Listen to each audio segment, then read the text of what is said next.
Okay everyone, I'm here. I'll just put something in the chat to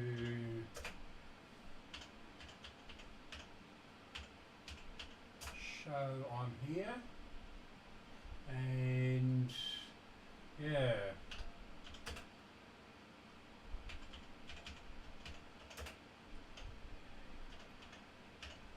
Right. Good. Okay. Now I've just finished aligning this radio, and it is working super well, as to be expected. It took a little bit of effort to align it. There's about 45, 50 steps to align this. I've only done the medium wave, and I don't intend to do the short wave, although it's performing so well that it's yeah, worth considering. I'll turn it on. This is that massive great AWA 7-band thing with 8 valves in it, including the Magic Eye, which I'll plug in a moment. In fact, I'll plug it in now. So we'll just do this. I've got the lights off for a reason, because this is particularly sensitive and it picks up all the rubbish from the lights. Now, where can I do this where the Magic Eye will show? And it's the power switch, so I better be careful. And this needs to be earthed.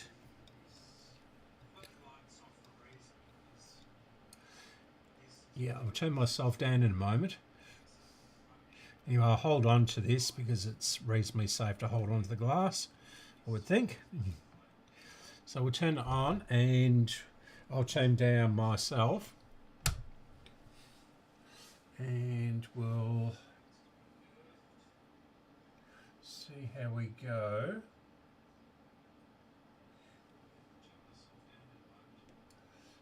Yeah, okay.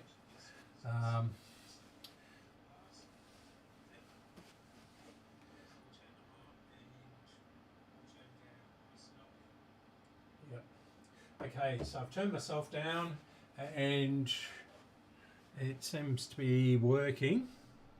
Be on the, no, it's not on the racing station, is it? It's just on where I've aligned it, 1450. Oh yeah.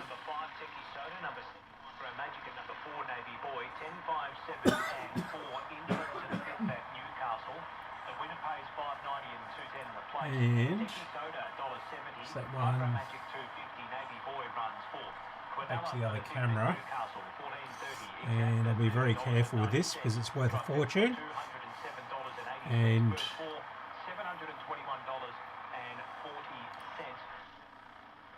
you can see, it's opening and closing properly.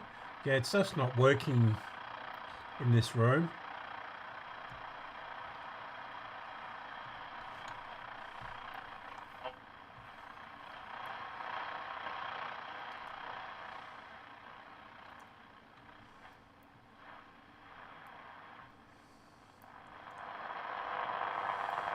Yeah, I'll demonstrate it on the once I get it back into its cabinet, and be really careful with this. So the switch is all open and everything like that.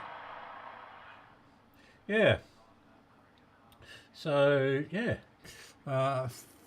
one of the few radios made in Australia with a Magic Eye,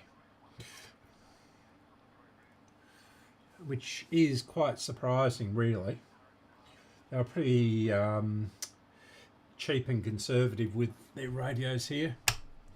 Didn't get long wave, we didn't get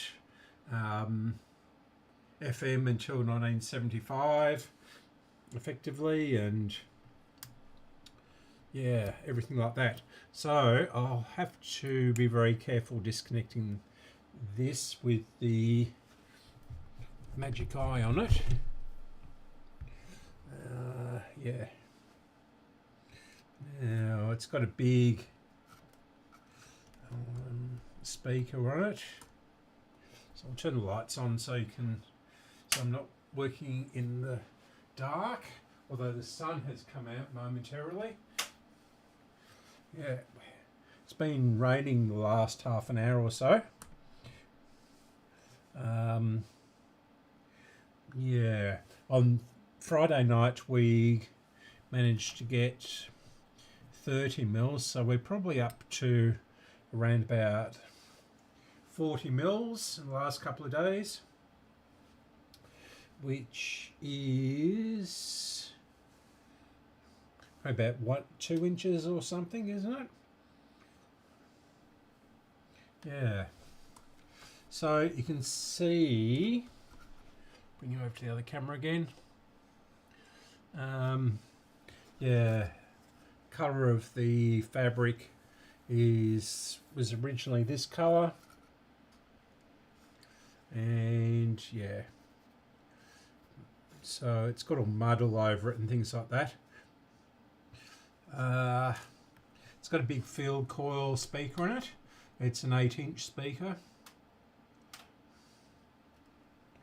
You can see that. Can't really move it too much. Yeah. So yeah, it was a free radio giveaway one, but it was in a million pieces. Okay. Right, how am I going to do this? Might have to. Oh, you can unplug it here. So I'll unplug the speaker.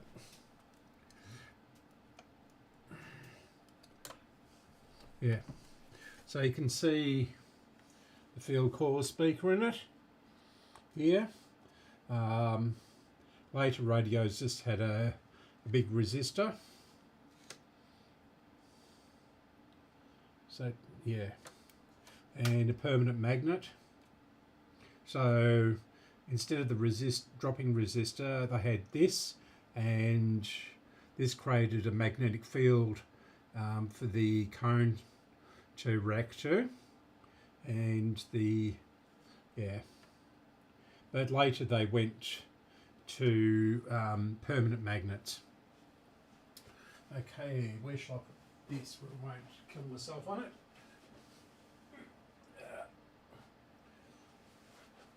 And yeah, I'll just connect this magic eye before I break it. This was a bit of a bugger to put in, because every website I looked at was different, and I could not find a schematic for this radio or this series of radios. There was about 5 or 6 variations, and that there where it won't roll off.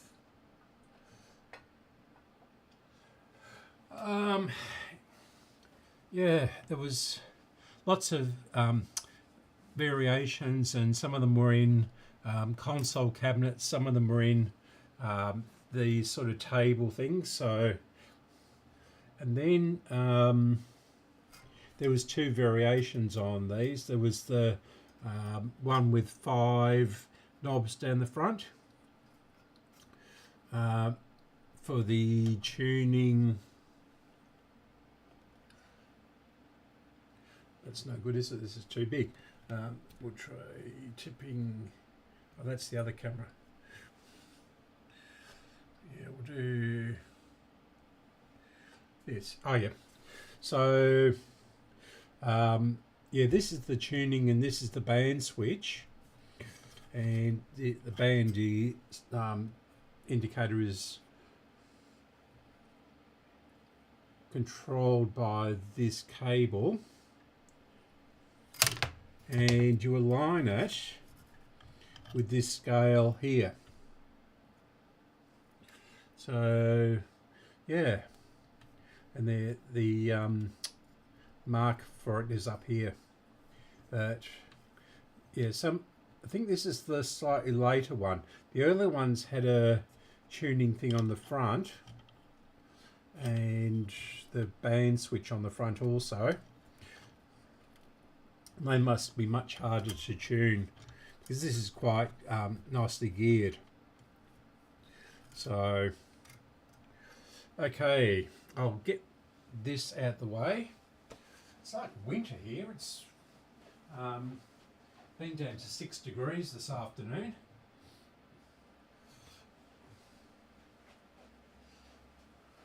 And I believe it's going to be colder tomorrow, with a top of only 12 or 13 or something.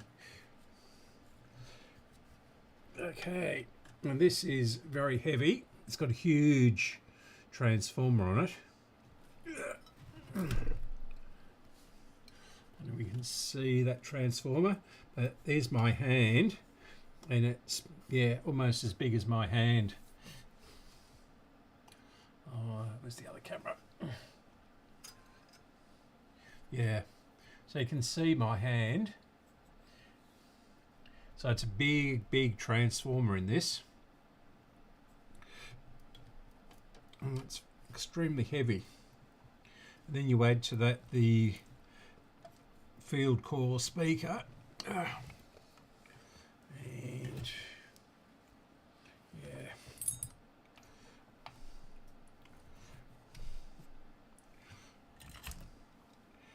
Right.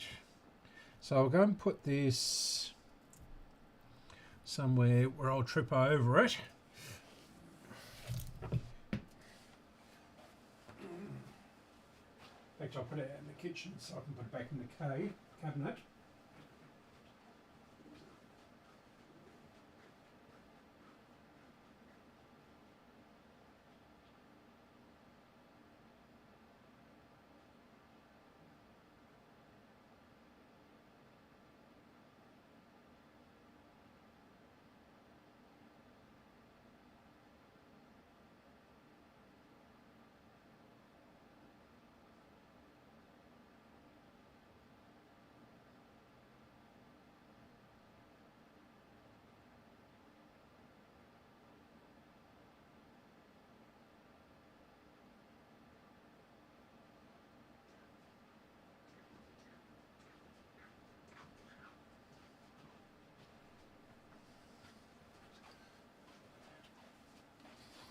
Now, this is the dial.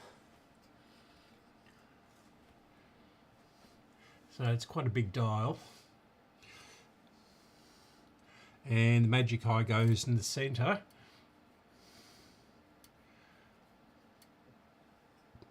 Yeah. So it's in good condition, the dial. The dial's in perfect condition. In fact, the radio was, apart from being extremely filthy dirty, yeah, it was in quite good condition. And there's the band pointer down here, and that's on a spring. Keep tension on the cable. So I'll put this somewhere safe. Might take that out and repaint it. It's chipped, the pointer. Okay.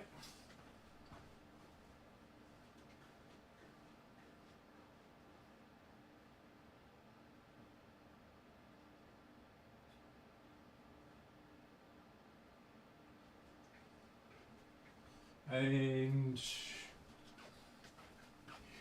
here is the cabinet.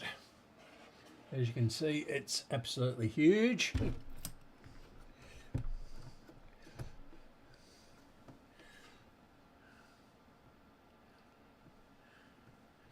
Yeah, So there's my arm, and that's basically the end of it. And yeah, there's another hand, at least another hand length on it. So I don't know quite like how long it is. Put that there. That's my ruler.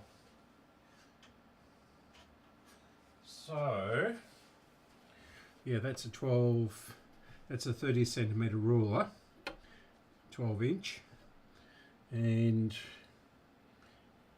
so go, yeah, so it's at least,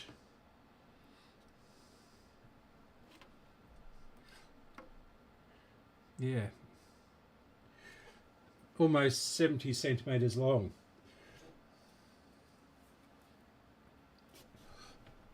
Or over 2 feet. Yeah.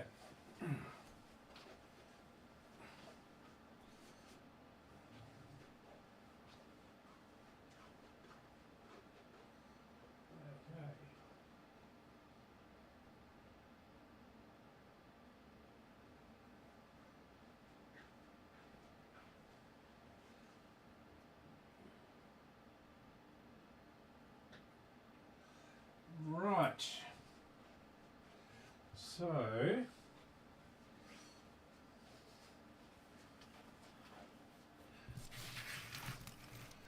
fact, oh, that'll be right. This thing isn't clean anyway. So bring this in. In fact, I'll use the turntable with this.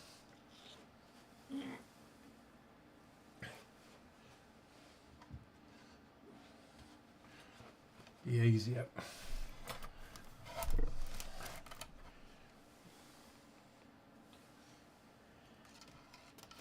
Right. So yeah, I've been doing all sorts of things the last few days, and I haven't managed to. I was going to study the schematic, wasn't I, and see if we can work out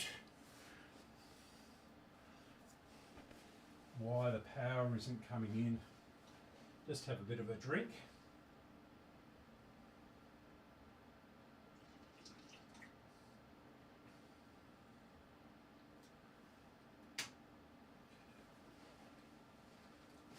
Okay. Where were we?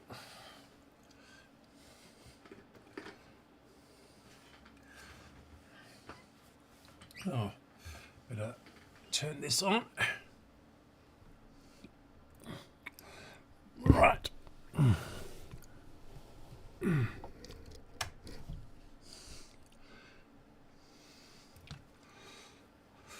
Okay. Now,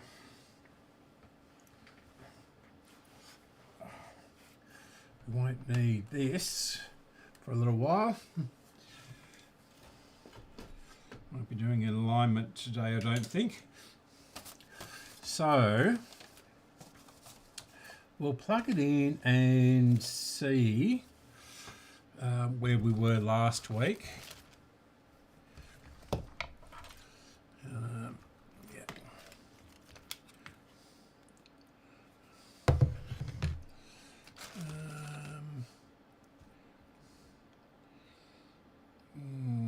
Yep.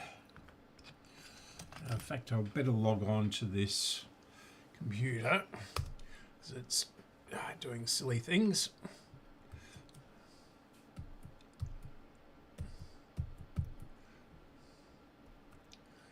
Yeah.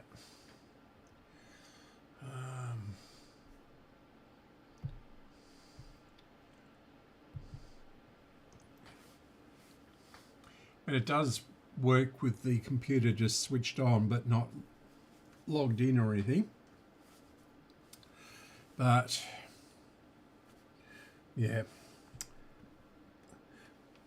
Okay.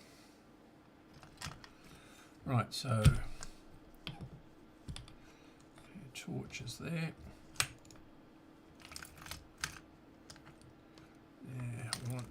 these. I can put this bit thick stuff away, and where did this one go? To go on to, I think it was, pretty sure it was red. So that red wire comes in there.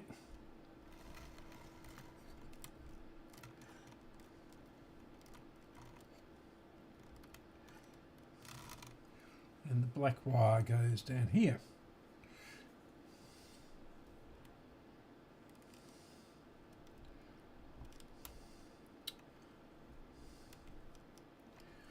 Right.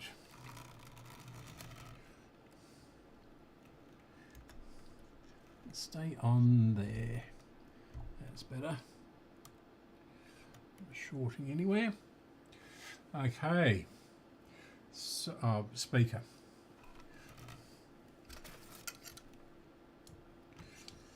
We need a speaker, don't we?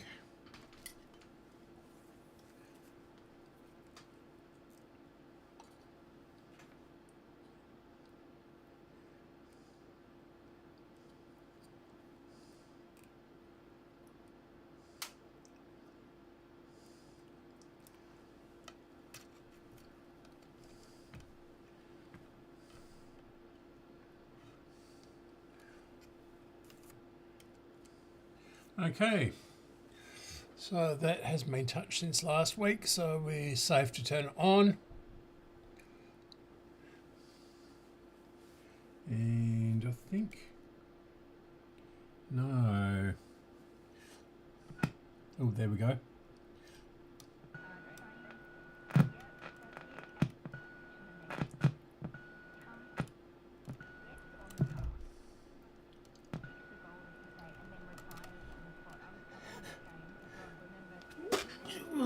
Excuse me again. I'm going to be sneezing for the next 6 months, I think. Because despite all the rain, there's a lot of pollen around. Yeah. Send an SMS 0467920222. Have we got a couple there, Sammy? We sure do. Here's one from Simon in Killabin Bay. Probably Australia 2's win in the America's Cup. Yes. From 3-1 down to win 4-3. Simon's put a question mark on that, but I feel like Simon's saying that's what. Get rid of this metal ruler. Hey, Limo and Sam, what about the semi-final at the 2014 Wheelchair Basketball Championship held in South Korea, where Australia found themselves in a massive hole, trailing Turkey 42-22 at half-time. Australia reduced the margin to just 8 points at the three-quarter time, producing a brilliant final quarter performance to win 63-58, going on to beat the US. Right. Cheers, Blinky and Darwin. That's a beauty. Thank you. Now let's try and sort out this power supply. Now, where did the batteries come in?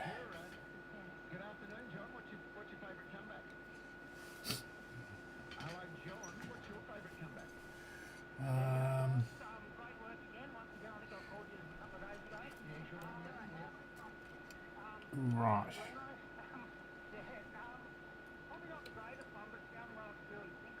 We've got something coming up here.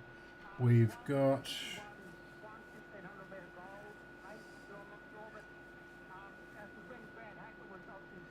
Must be just the FM antenna. Get down a bit closer.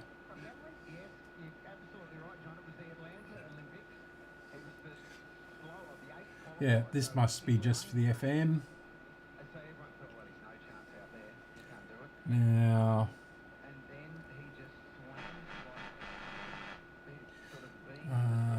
yeah, the ferrite or ferret antenna is down here.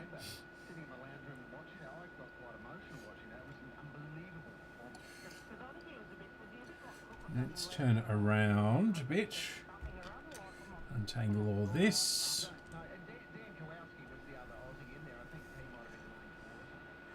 Now there's the switches down here and the coil, and that's repeated up here, Now, what does this one do? Yeah, there's the antenna down there. Very strange place. You'd think it'd be up here, but I guess they had to put it somewhere. Now, got that switch there. In there.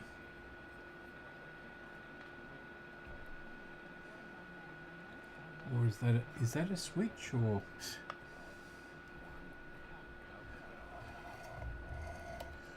Whoops. Yeah. Leave it off for a second. And we'll see what this does. Yeah, it's got a switch there, which operates this switch here. So that must be for the car input. And we've got that. Now, I don't want to get the car cradle because I put it in the garage because it absolutely reeks of cigarettes.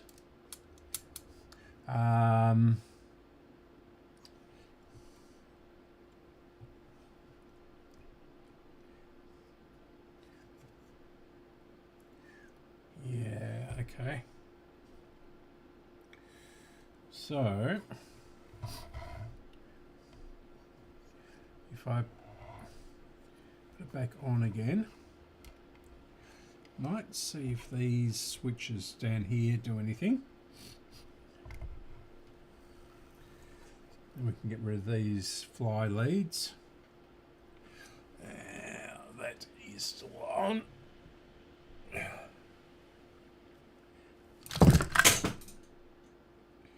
What was that? Yep, okay. You can stay down there. That was just the magic hands, or what do they call it?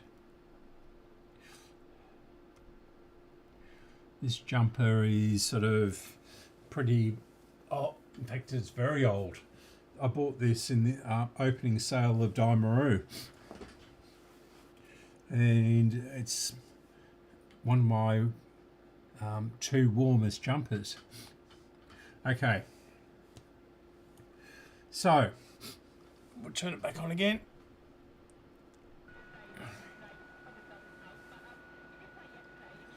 And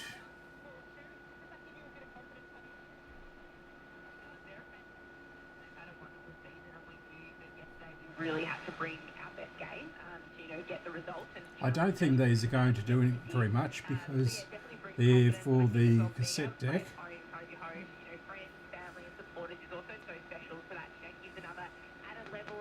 Well, that is making electrical noise. I think we take lots of confidence going into today's game, but knowing that it's going to be another challenge again, playing a very fast running and fast moving surf on the stick side. How many family and friends have you had coming out to come watch you all In play this one? across the weekend?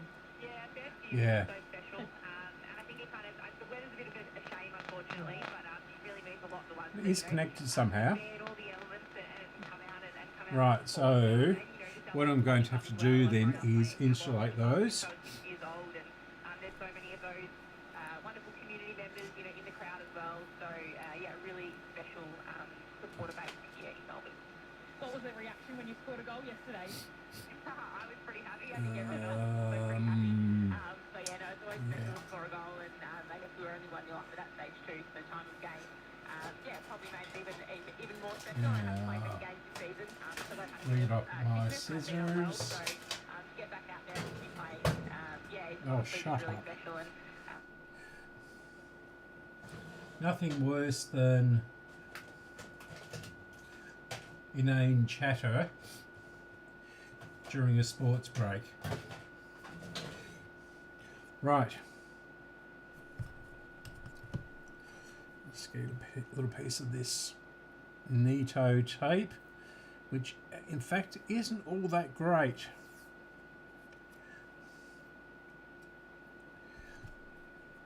even though it's made in Japan. It's just too inflexible.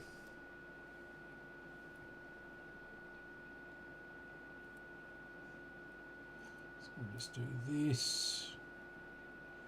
Insulate the earth.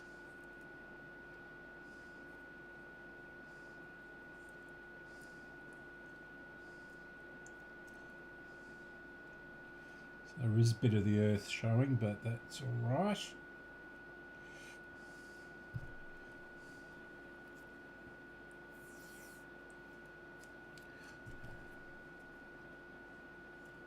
Yes, I prefer the 3M tape because it's much more flexible, although it is a lot more expensive. And I don't know that you can, well, imagine you can still get this, the 3M tape.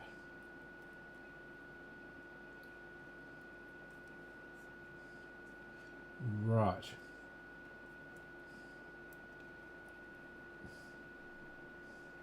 So, that's come off. Yeah, see, that it's not even sticky. I'll just do some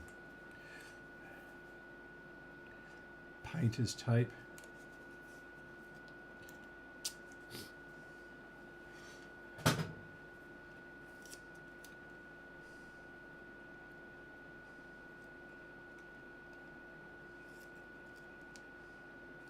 To be slightly fair though, it's pretty filthy, this radio,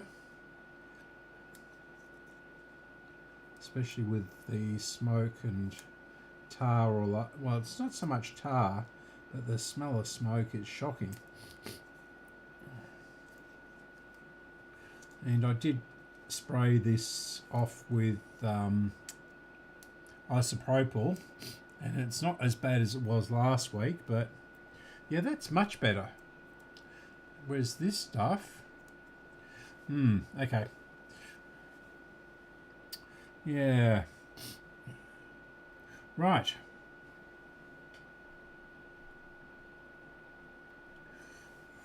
Okay, so multimeter.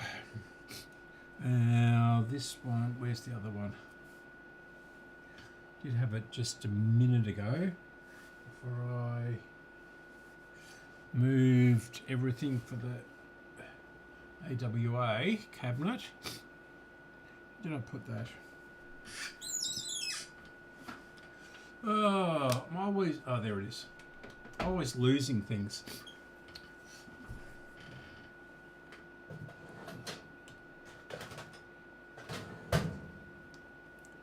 Right. So I can hear it, obviously. I'm sure you can just about. And so we'll look for voltages. And so we'll do this negative, assume it's negative ground. It's fair, well, late 60, post 65 anyway. Now let's see if we can move it across a bit so you can see the meter. Yeah, there we go. Now, so this pin here, no voltage, no voltage. That should be the negative. No voltage. 5.3 minus 5.3. So that's the black wire, I think. Can't quite see this.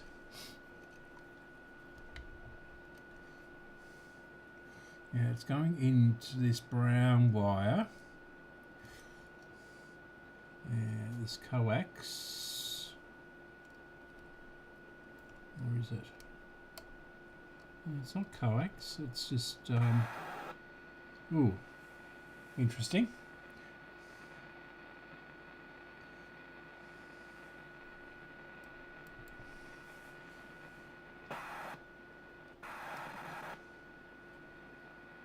Yeah, 5.1 minus.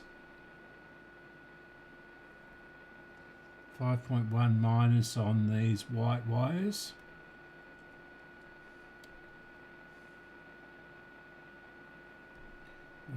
5.2 on the yellow.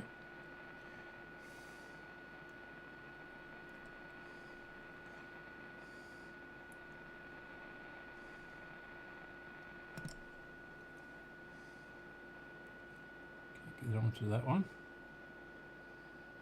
Nothing on that one of any consequence. 1 volt on that one.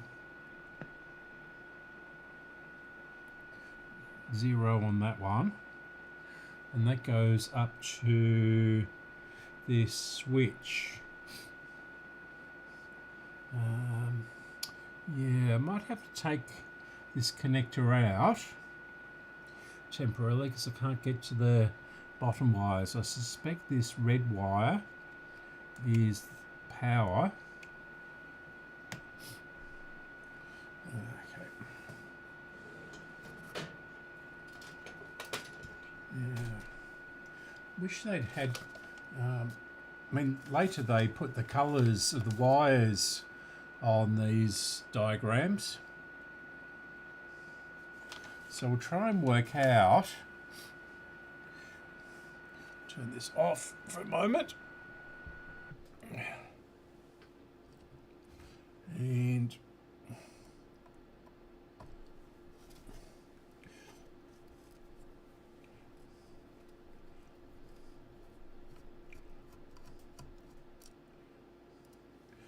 I'll put this back in because if it's floating around the breeze, it's going to shorten everything.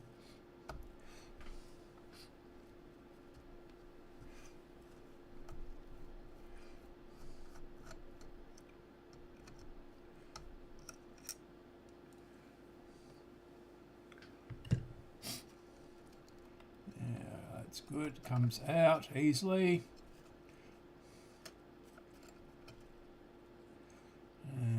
Okay, so that is going to be the second.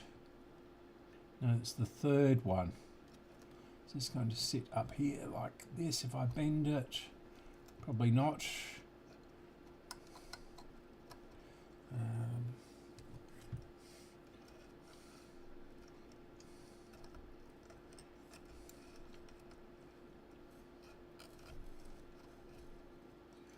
Okay.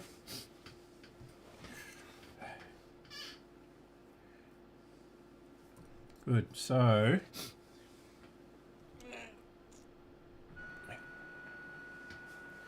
we'll have a look at this one. Oh, it's zero. It's 0 on that. Yeah. And that one is that. This black one here. -5. This isn't a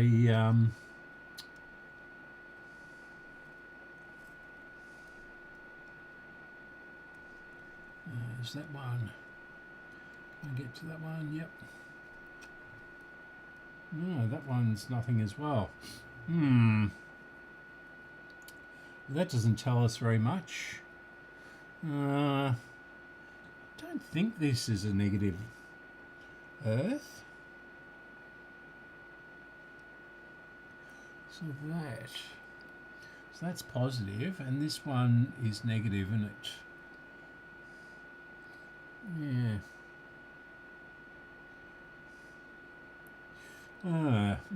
Interesting.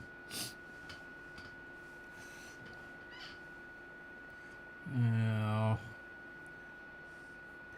shall get the back cover for it, back case, just outside the door here.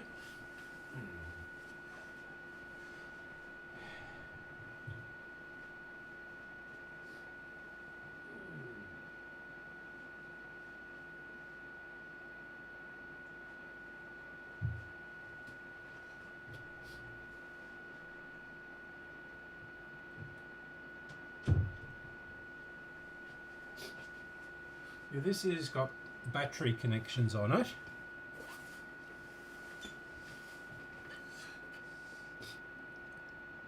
And I can't remember where I desoldered these from. I'll have to look at the video from last week. So pretty sure I didn't take any pictures of that.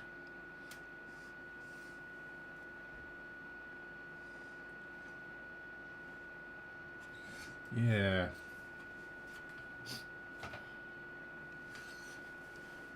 I thought it might have actually had plugs on it, but it doesn't.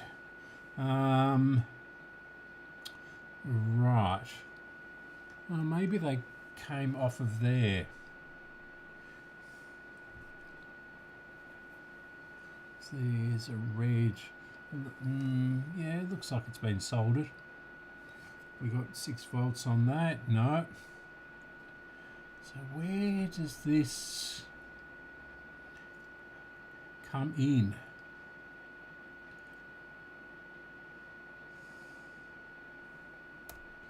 It's minus again. And that's 5, so that must come. It's got a white wire underneath it, or inside it. And that goes up there. And that brown wire, that comes up and over here. It's got the white in it. Oh, I see.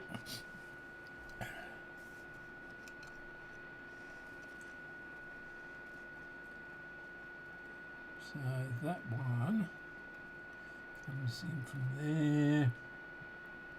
And yeah, -5 again.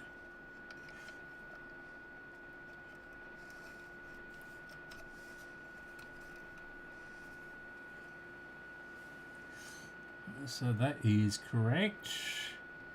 And this is the black wire which goes to here. And that's got -5 on it as well. That's -5.1. It's coming in through this transformer. 5.1. Why is everything the same voltage? Gives me no idea where things are coming from or going to or anything. So I thought this was a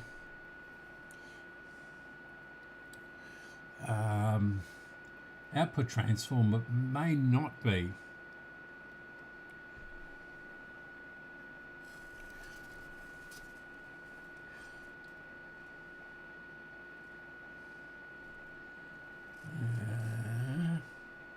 So on here,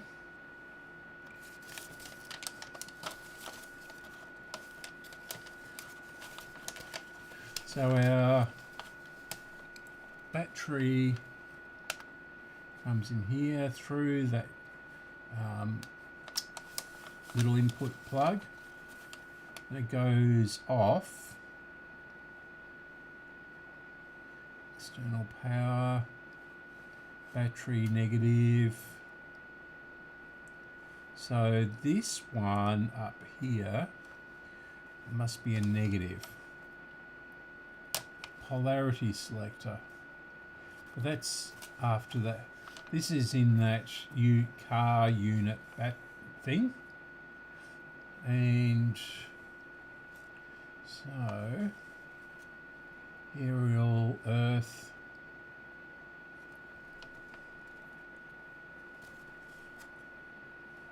A, 10B, 2A, 2B. Oh, okay. So 2, 3, 4, 5, 6, 8. Why are these not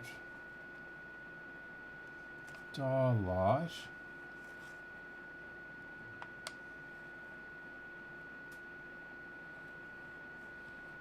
Okay, so that's one of those big resistors. goes to the dial light, and that one comes out. So that is that transformer, and that's going out to 5S. So that must be the speaker, external speaker. Or S5, I should say. And S4, that's got a switch on it.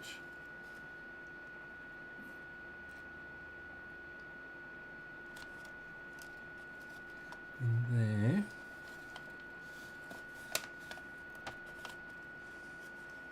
So this is all the amp, this is all the cassette mechanism. There is signal rectifier. Dial light 1. So it's got 2 dial lights on it. AC bias.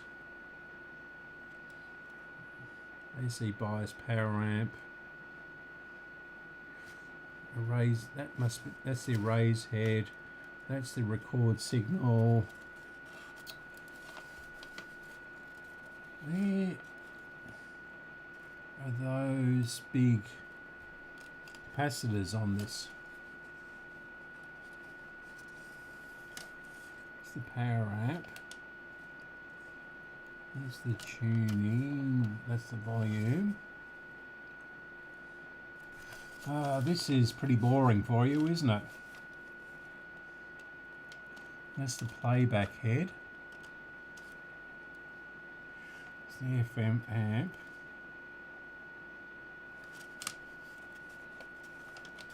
So there's got to be something over here.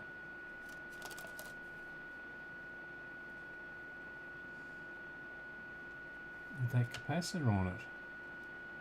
6 volt, 100, 150 or 50. It's not going to be them. Aha. No, that's not it. This is weird. That's the remote switch. That's the controls. The cassette mechanism. Does this just come? So there's capacitors in thing, earphone, speaker, oval. Where's the power come in? Plunger, polarity. So the power must come in 10 volt, 1000. Okay. So that's that one over here.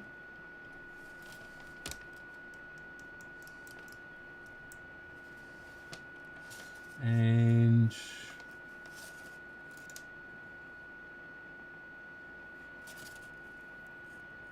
plunger power source switch in off position.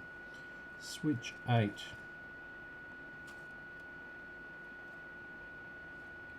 So switch, that's that. Multi-connector socket, which I can barely read. So one, yeah.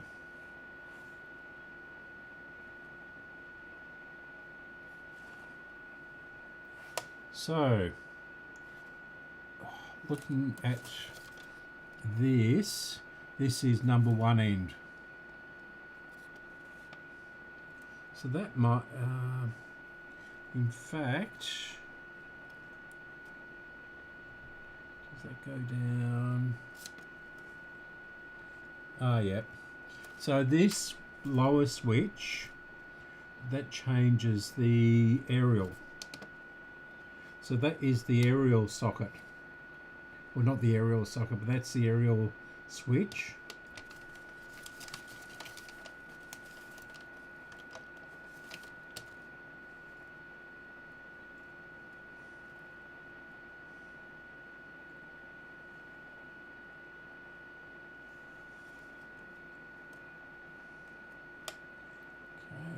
270k.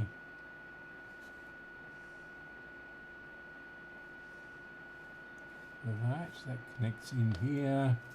That goes into the transformer. What? And that connects to that. That connects.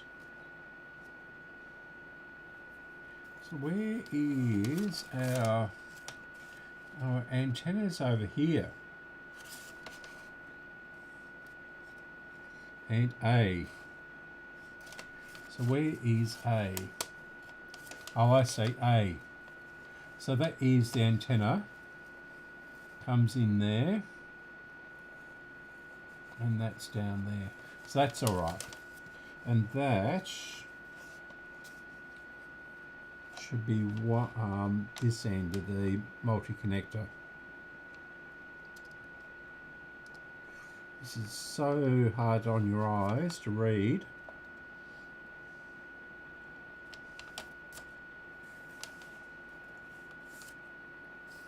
So test point, point A. B, okay, B. And there's our 1000, so where's B on here?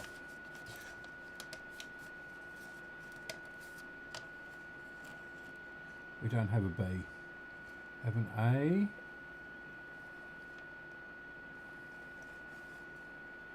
Oh, okay, so it goes in through that 22k resistor. Then, so yeah. B, where's B? Be a B on here somewhere. No. Is there one around here? No. A.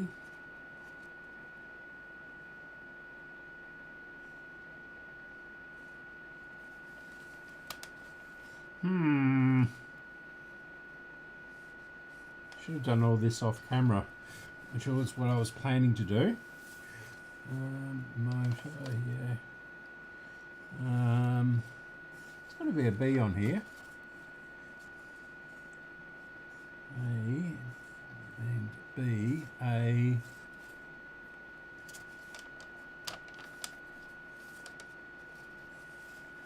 Where is B?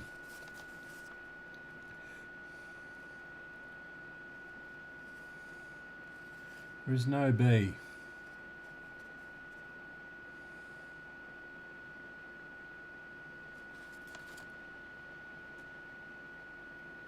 So we've got that.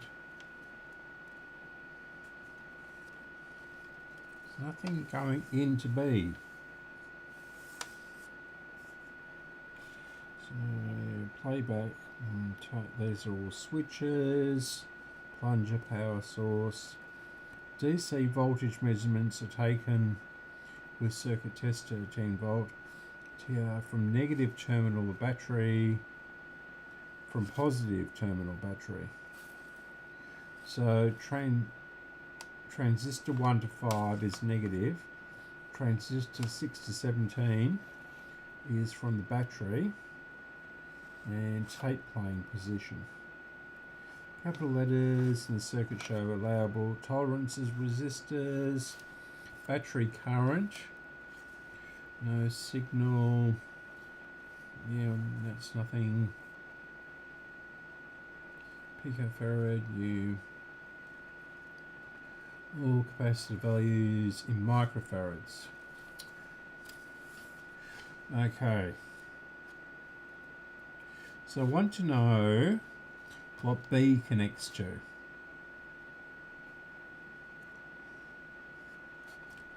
It's within the circuit diagram somewhere. No.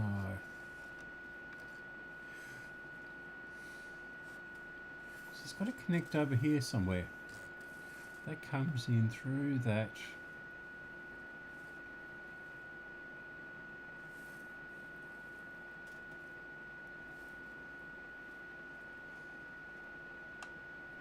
don't know what that does. 9A, and there's a plug of some description, or is it resistor? Plugs in.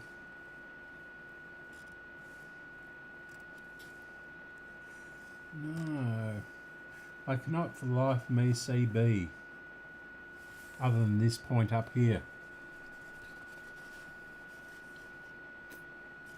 Right, so we're getting nowhere fast. Now, how much voltage is actually coming in? Nothing. What?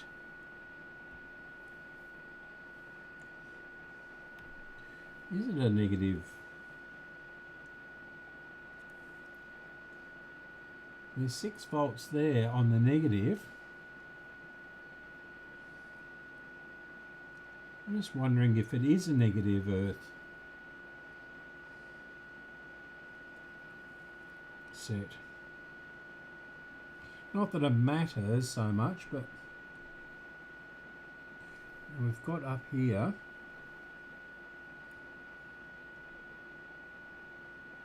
no voltage on that one, half a volt on that one,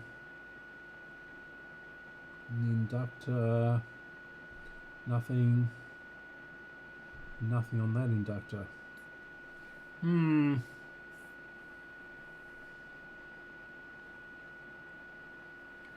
Right. Do I pull that piece of rubber off of the motor? Yes, why not? I'll turn this off.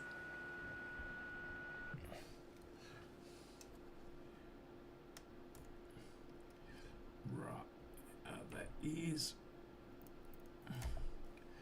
Oh, okay. Whoops. Doesn't matter. It doesn't matter.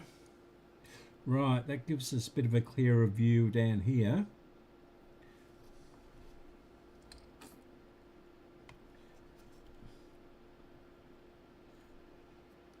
They're just, no, they're not.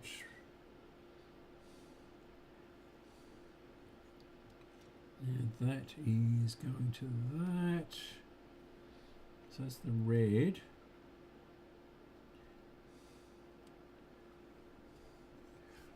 Okay.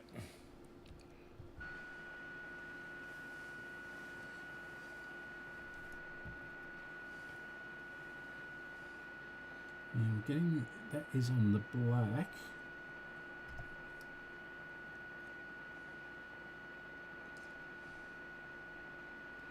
And that is a white wire coming off of there. And that gives us -5 again, and that one gives us nothing, so that red is not, well, it's connected but not, so that one is that one.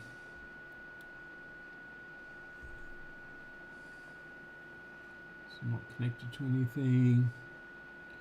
That is 5 volts, and that's white. And that comes around to there. Right, we'll turn it off again.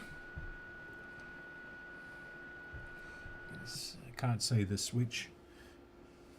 So we'll check continuity between that one and, where does this go? Down here.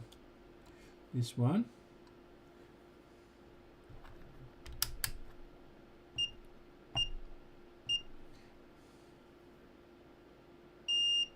That's good. That is definitely that one. That one's connected to that one.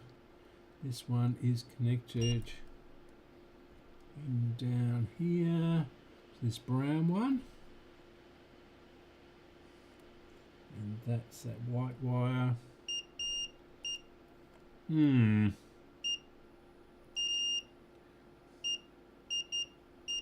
Shut up.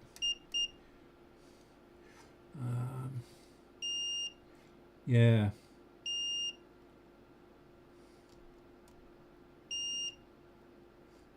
So they're all connected together.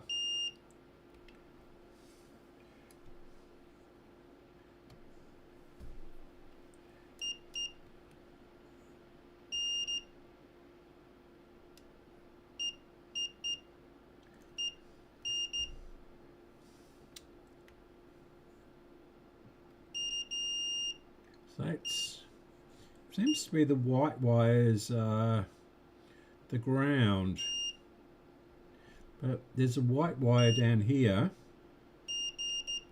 and it's not ground.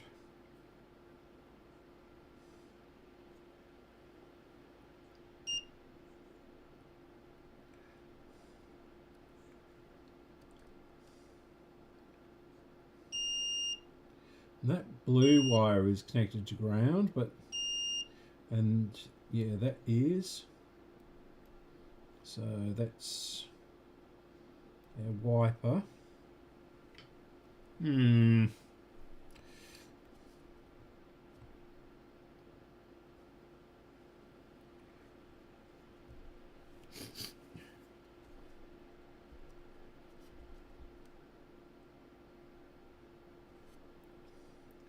That's a switch, but it doesn't move. It's connected to nothing. That's really bizarre, that.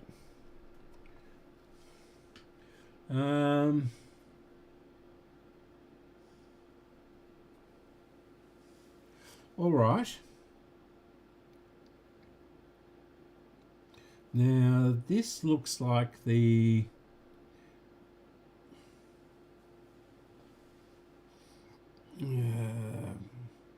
well, that's the cassette area.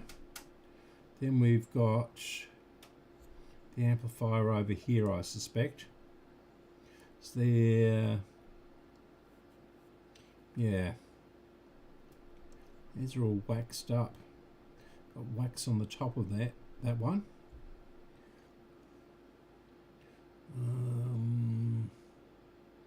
Yeah. I certainly didn't want anything to vibrate in this area and come loose. So that is absolutely ankle deep in wax. That's obviously the radio. And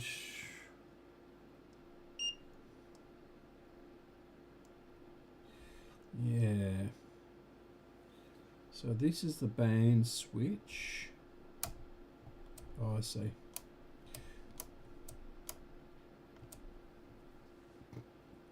And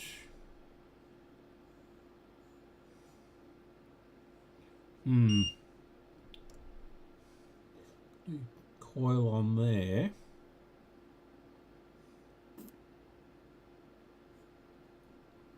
All right. I'm going to attempt to take this out. It's got a big switch there, and we'll start recapping it with one caps that I've actually got. Right, and I've had the go ahead to do the guitar ramp, so after I finish this I'm jumping on the internet onto Mauser and do an order. Hopefully it'll come up close to $60 and I can just fill it in. Yeah, okay. So what I'll do is take this board out, and this is switch. This is going to be hard because that switch is attached to that, I think. Maybe not, no. And there's actually capacitors and resistors underneath here. So we'll do, this board has to come out for this one to come out.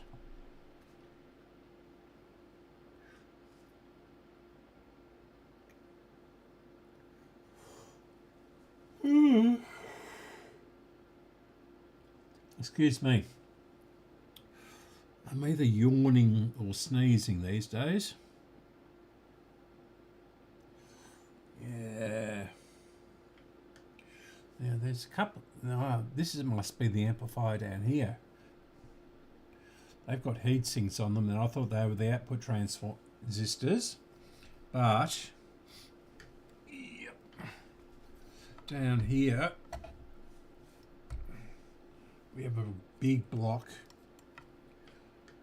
here with the transistors on it. Okay, I'm going to have a quick drink for a second.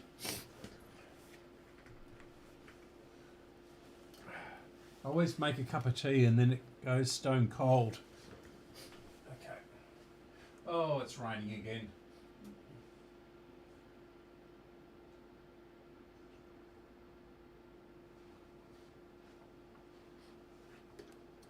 Okay, I'll bring this over.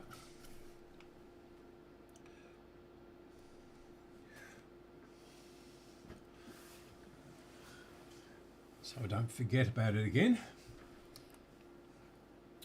Now, we'll see how many wires we have to desolder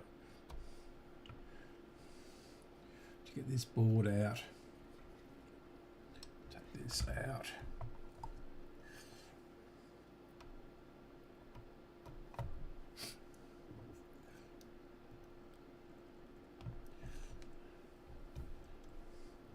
Nice. Sort of tight click, indicating it's never been out. And in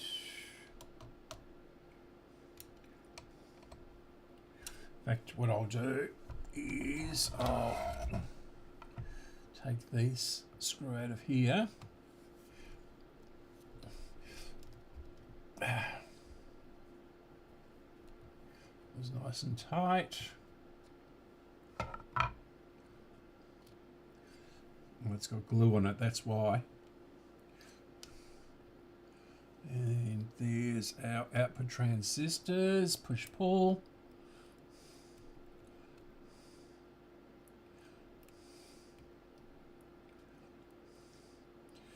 Glad I discovered those. Just yank the board. Have those connected.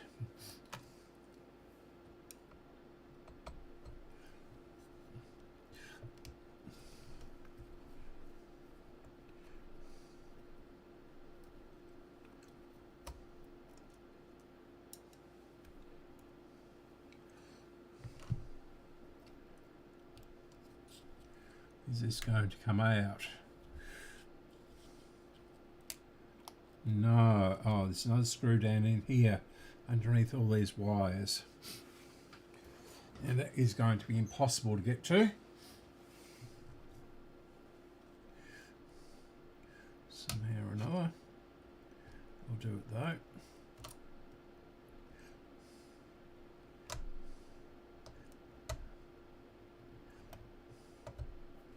There we go.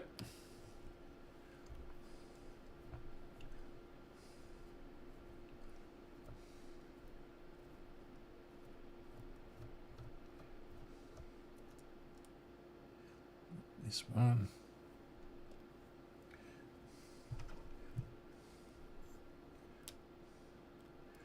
We've still got something down here. This switch. Is this attached to something?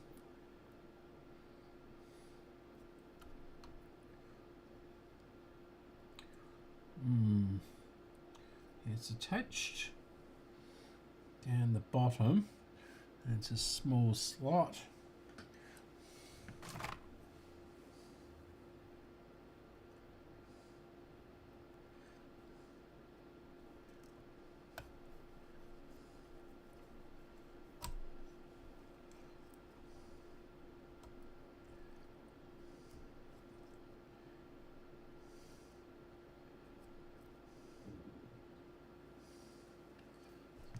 two little washers and this tiny little screw.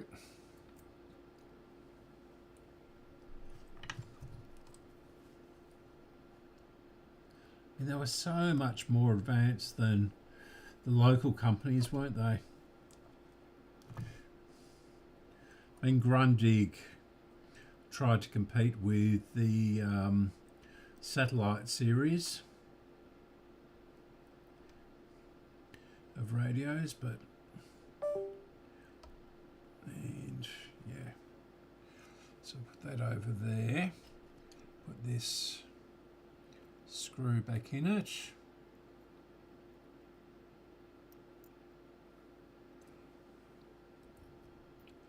put it on top of the rubber thing block.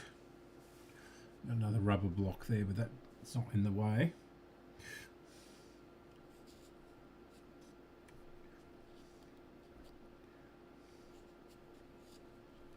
Something there to, that is good.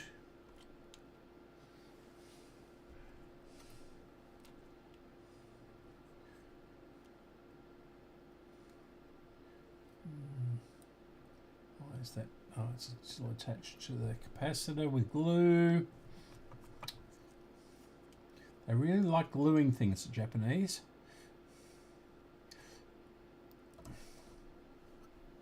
This horrible stuff which becomes conductive.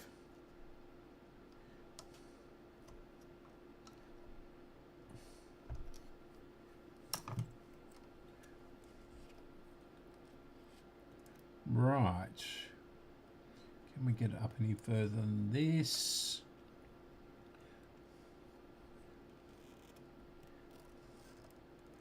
Ooh, we might better get away without undoing all those wires.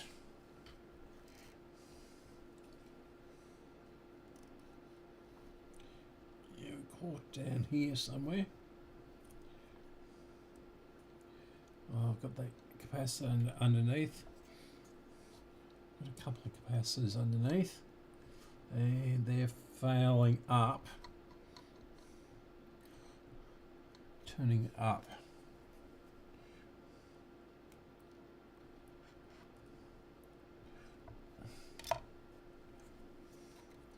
So that switch. Can we get over that? No. Oh, hang on. We've got our wires down here.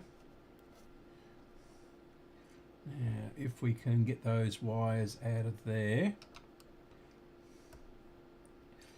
easily. No.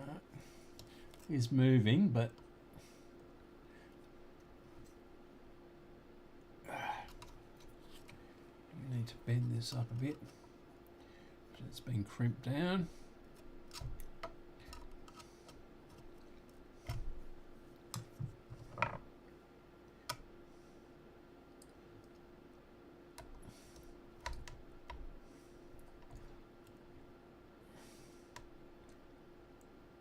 Okay.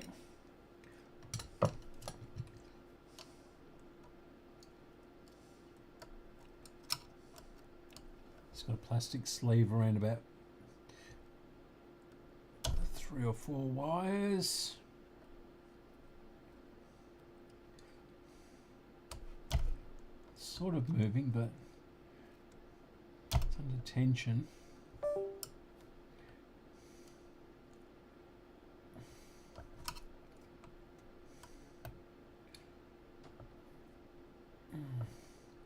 Something going to there, but it's no.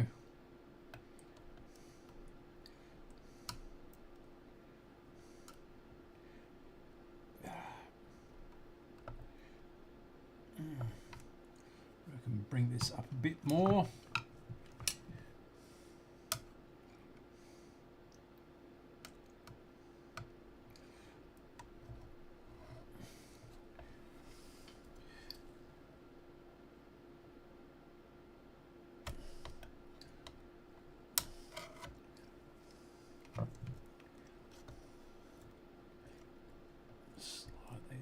board sideways.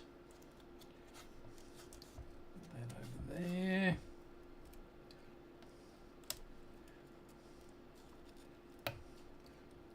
And almost. There we go. That did diddly squat.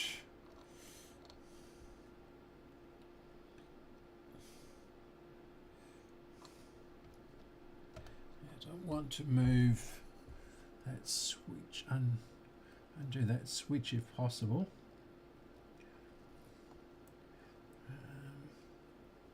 That looks as though, no, it's got a screw.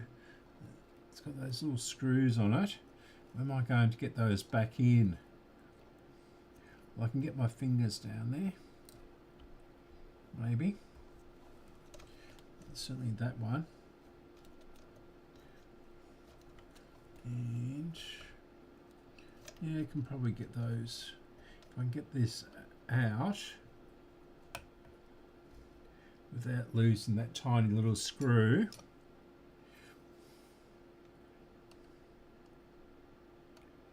I can at least turn the board sideways and then work on it.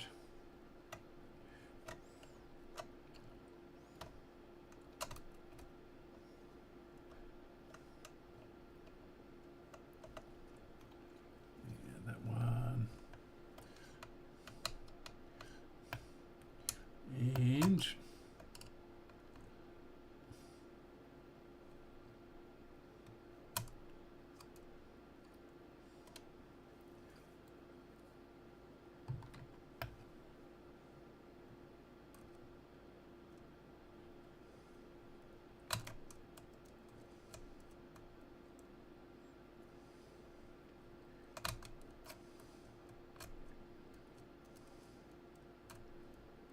I'm never going to get this back in again, am I?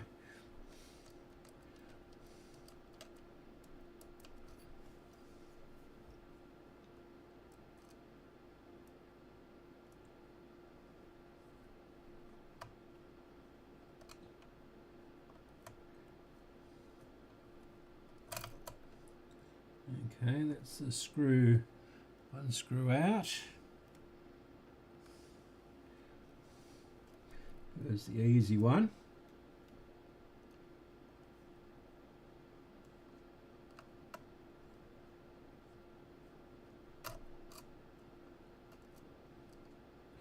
There's the rain again. And that's out. These tiny little parts. As you can see, yeah.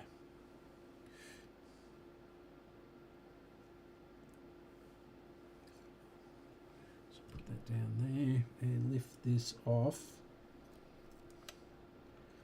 There's the other washers on it.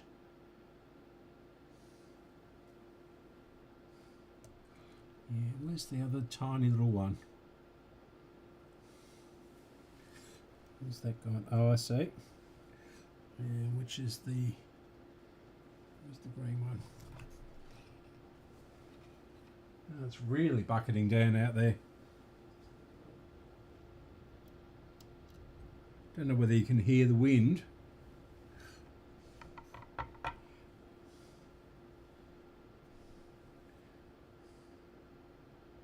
Don't drop that. Good. Now, can we maneuver this board enough that we don't have to unscrew everything, unsolder everything, I should say. Got a couple of posts there. Get over this post. Yep.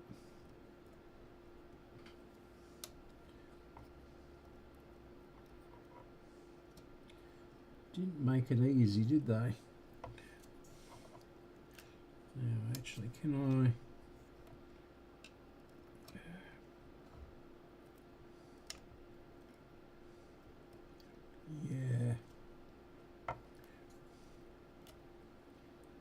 Not too worried about the cassette, but so which wires are tight? That red one, although that says maybe that's just a mark on it.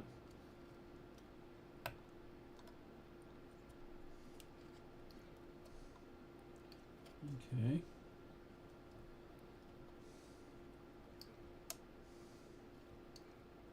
These fairly slack. That one's not slack.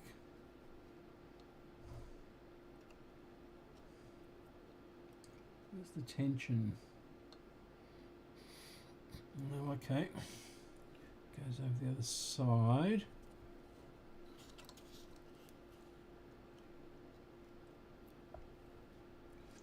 Okay. We've got something down here fouling it and stopping it moving that way. But I don't think I'm going to get that off.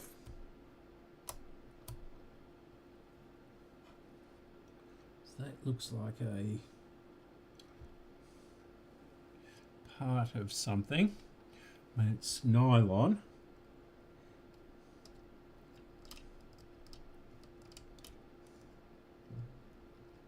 Quite see what that is, and where white wood, is that just a support?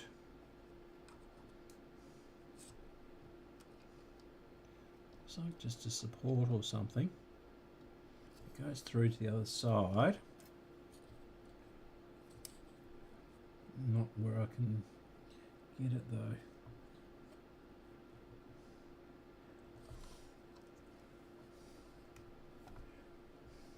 Oh, it's part of the cassette mechanism, and it's down here. Oh yeah, that's that guide for the, yeah. So this is pretty rusty, this spring, or already replaced one of those earlier on that 3-in-1, and the pinch roller looks extremely well used.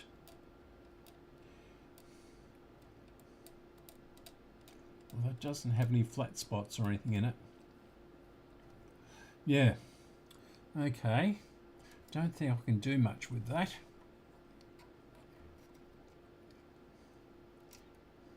Is it going to come out easily? No, it's not going to come out either. It's hooked in.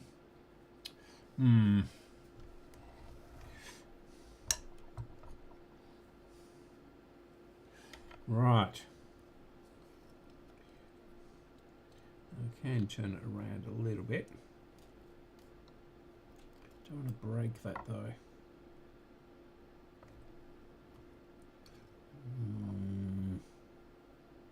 Can I stick it down a bit further? No. It's quite a large piece. Okay, then that's welded there.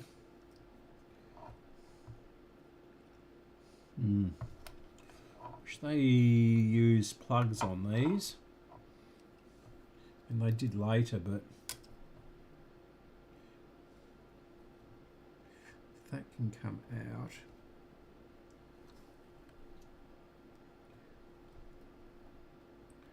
That will loosen up a little bit. Yeah, I think I can work on this like that. Won't be able to do up this end of the board, but I suspect that's all to do with the cassette. What I want to do is this area. And I don't know, I haven't come across these sort of beigey, creamy coloured caps before. 10 volt, 7 microfarad. Oh no, 47. They must be high tolerance ones, or high ESR or something. Okay.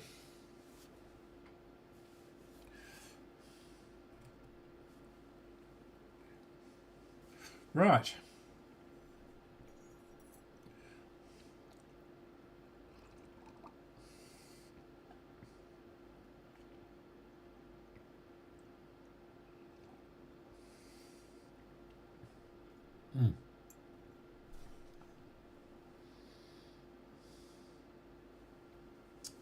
Okay. Now, where did I put that tip?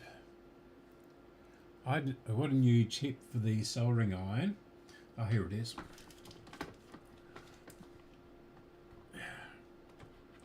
Because these go pretty quickly. And this is the big one of the bigger ones. And the soldering up is just on standby, so it's at a lowish temperature.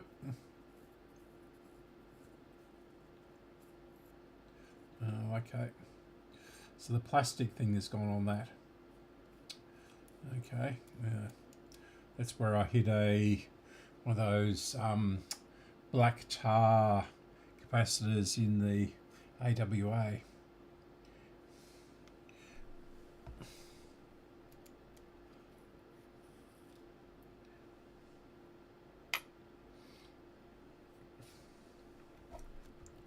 Now about to sneeze again.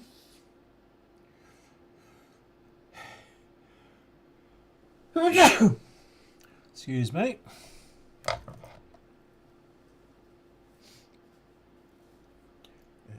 This just comes out of here. I haven't used this one all that much. I should use it more for the valve radios. I'm just too lazy.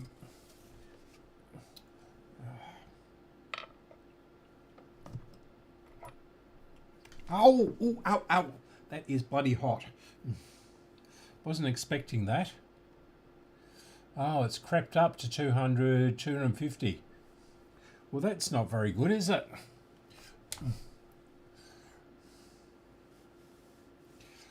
Ah, wait for that to cool down. That was burn hot. Okay, where's the other tip? Wasn't expecting that to suddenly rise in temperature.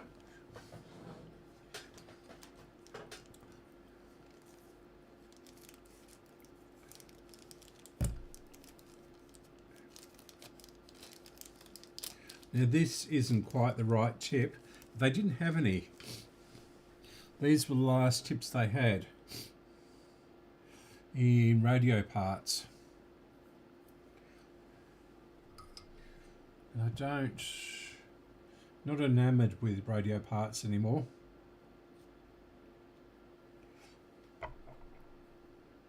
They do have some stuff. Oh, that's cracked. I'll have to think about getting a new soldering iron, I think. This is all good and well, but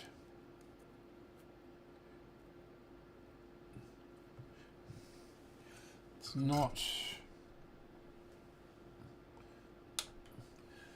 Doesn't seem to be as good as the Heiko equivalent. And I bought this just before the Heiko came out.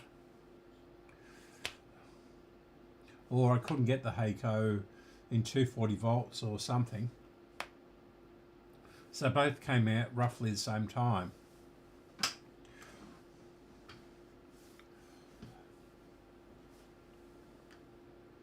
But I've always... That's still quite hot. Oh, that is still hot.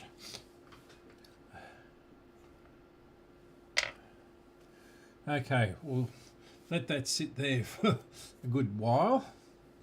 And yeah, Now the next thing I need to do, apart from putting burn cream on my fingertips,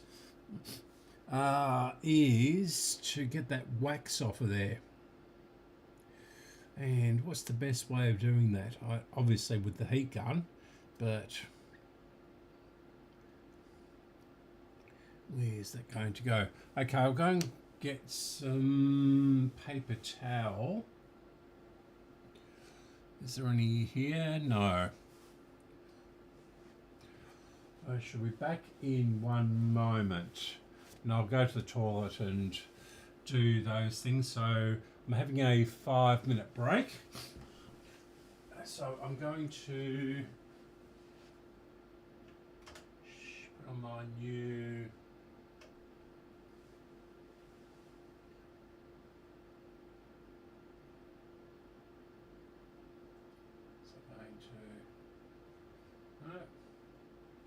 why can't I select that? Just move that up there. There we go. I'll be back in a moment. In fact, I'll put the radio on so people know the sound. I haven't found anything suitable for the sound yet. Well, that's useful.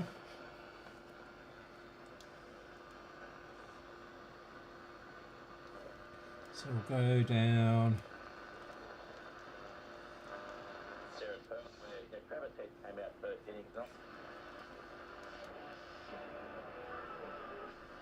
Not that one, 3YA. Is to incarnate God's love in the world. That's all we have to do.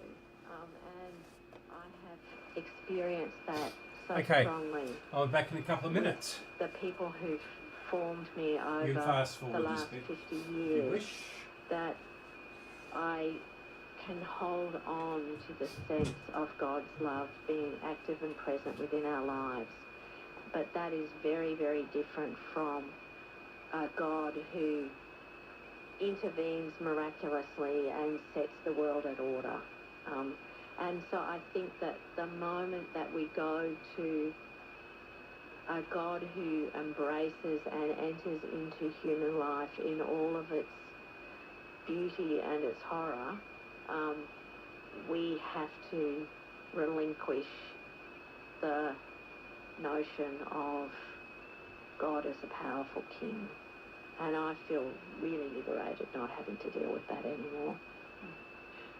Listening to you, Lorna, I wonder if some of the ways that love became clear in your experience might have been thanks to people who weren't themselves Christian. Oh, yes, most definitely. So just tell me more about... Bolting from Christianity, some of them. Yeah. Like, just tell me more about, like, when you say you experienced God's love through the people around you, like, what's behind that? What happened? Like, when did that surprise you or come upon you, or... Well, and it's not just me. One of the things when I was studying, doing some work on this history that I've been talking with you about, is I've told you one strand of the story of disability, but what I also discovered was that there were families and communities and small church groups and everything that said, we are not handing this person over. They live with us, they belong with us. And so I've come across people who have embraced their family member with disability in the face of incredible challenges to yield to the expulsive forces, and they've held them. And so I've seen that, and I've seen what that means to deeply value, to cherish the place of people with disability in our lives, and to see that our lives are diminished when we don't do that.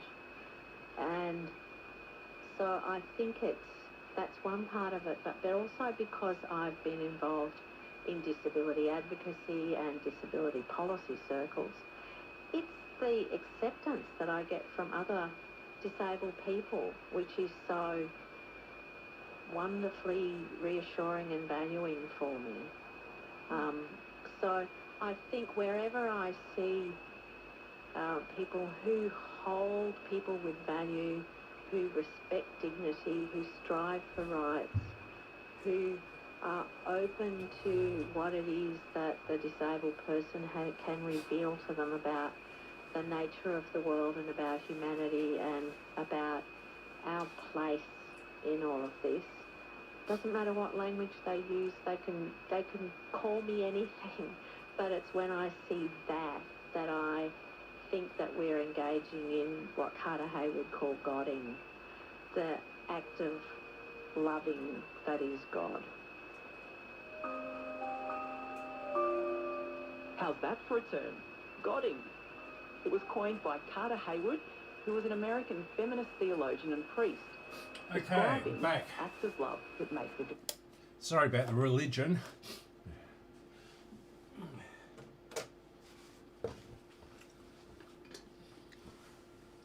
I guess it's that time of Sunday afternoon. Okay.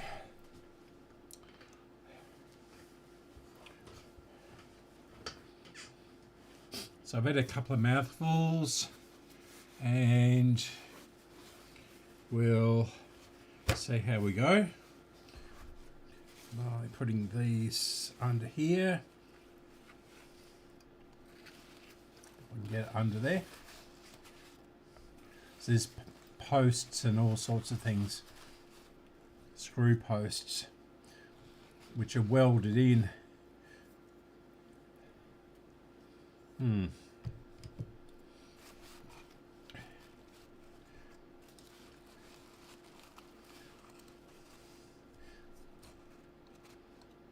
I get this over the posts? That's the thing.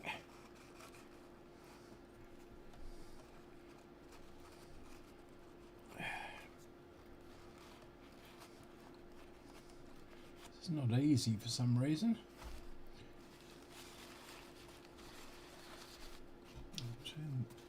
Do this in half again.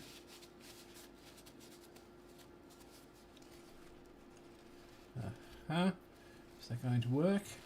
Yeah. Still not staying under there though. Okay. Got that there. Now if I move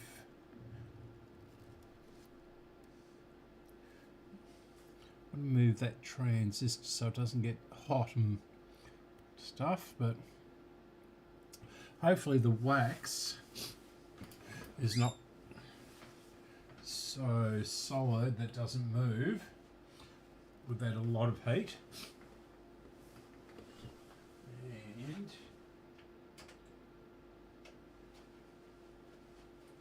well,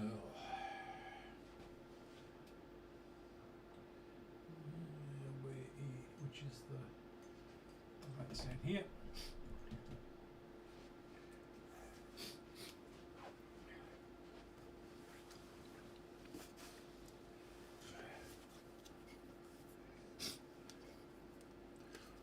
Plug this in.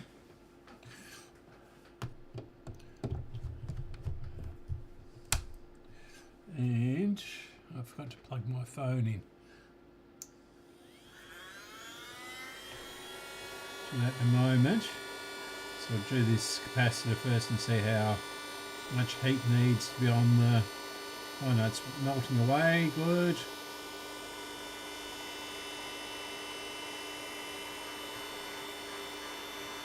Yeah. Okay. Is it going to flow? Yes. Okay. Flowing everywhere but where we want it to flow, but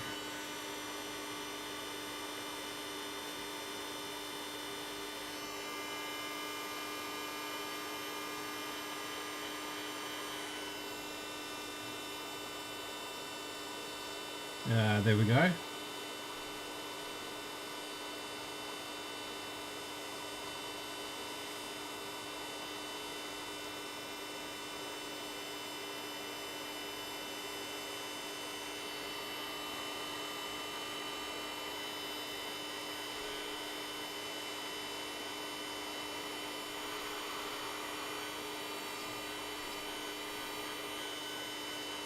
That'll do.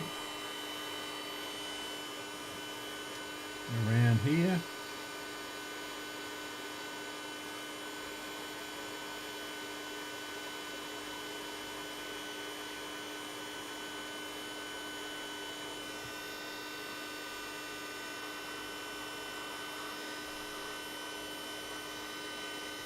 Okay. So I'll put this somewhere safe. So the minute I bought this and tried it, I put it down, and about 5 minutes later I could smell burning plastic, and the plastic melted onto there, and you can see that, yeah, and it hasn't come off. So I'll just go and put this in the bath or shower or something where it won't do any damage.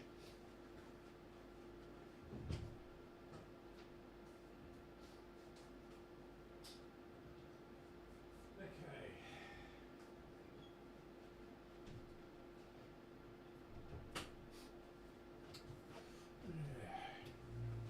And of course now it's brilliant sunshine without a cloud in the sky to the west, but to the east there is still a lot of cloud, but that won't last.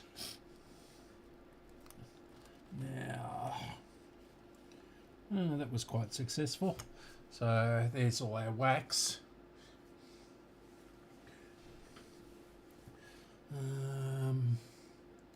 Yeah, not perfect, but should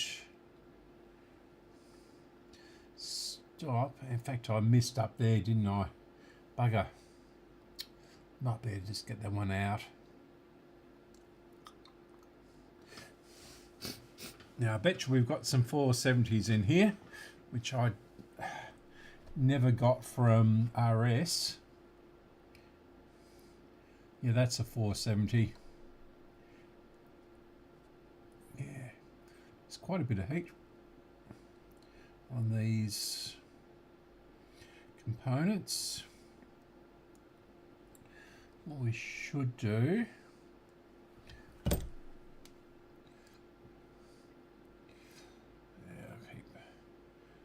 not going to run it for very long, so those should be okay.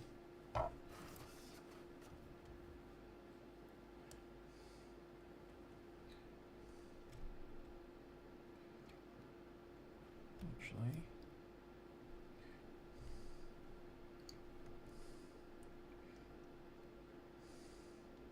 so that's that. And nothing.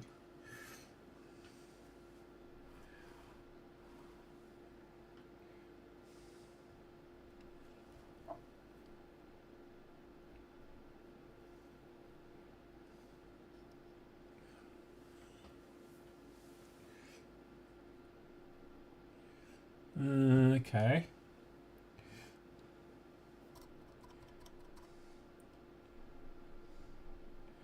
So something has stopped working.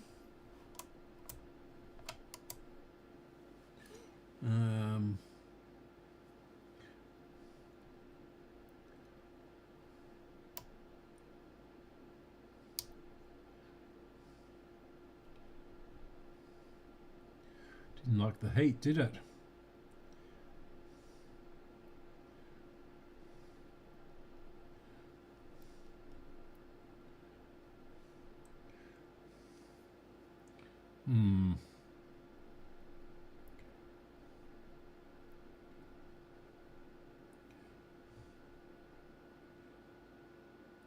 Still a little bit of heat coming off of it. Won't be that. Might be that. Ah, here it comes. Yeah. Oh, it's the thermistor there, isn't it? That's got to cool down.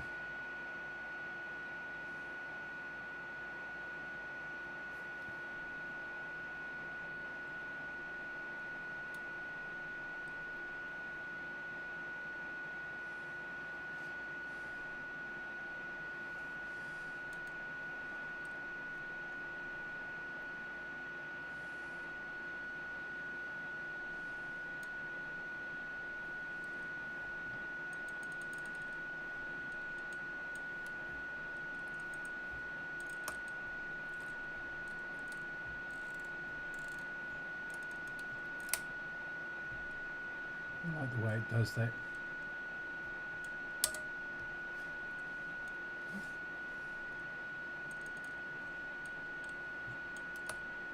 Yeah.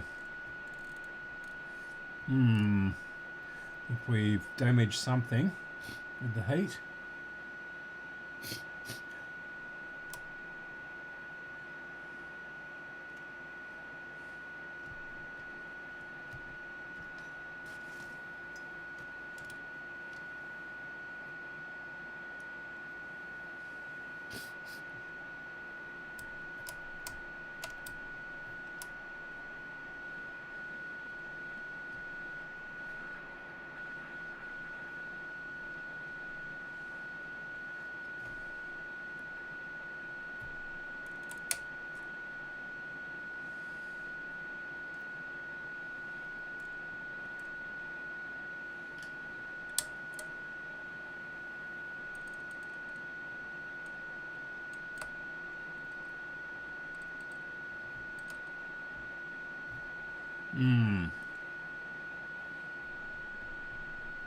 And some of these things are still a bit warm.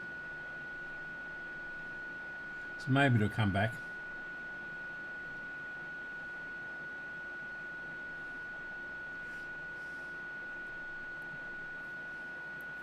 Right. So we'll turn it off.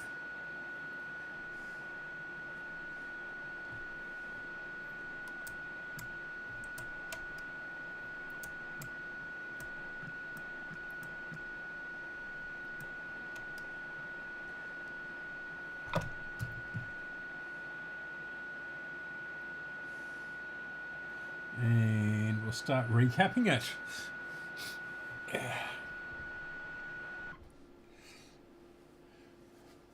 So annoying not being able to work out the power supply though.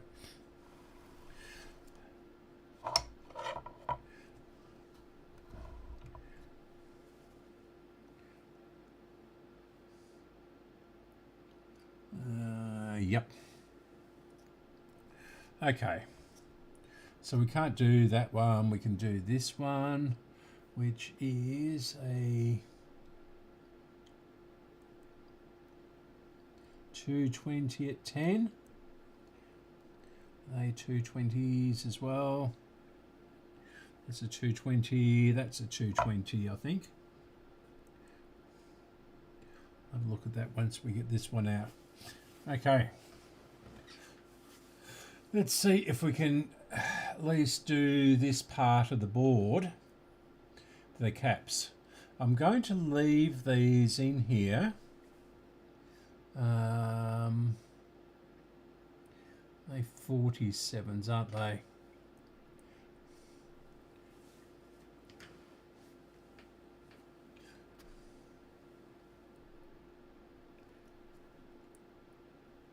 Yeah, they're 47s. So I might, yeah, there's them in there for a reason, those beige coloured ones. So 220 at 10 volts, wasn't it? I think.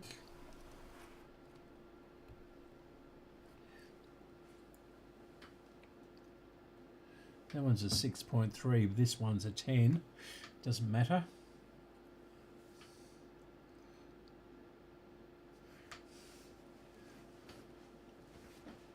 Yeah, okay. So 220 at 16.25. Are they 10? Yeah, okay. And do have some 6.3s here.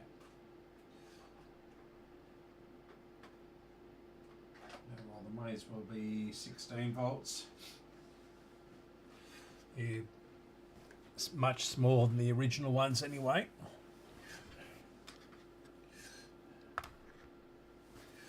Okay.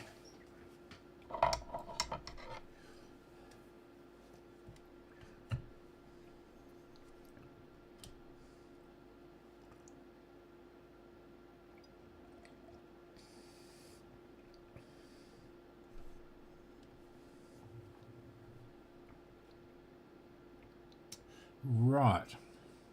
So this one faces negative facing me.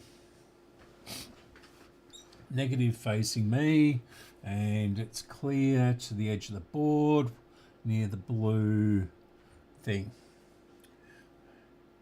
Now I'll move my cup of tea before I knock it over.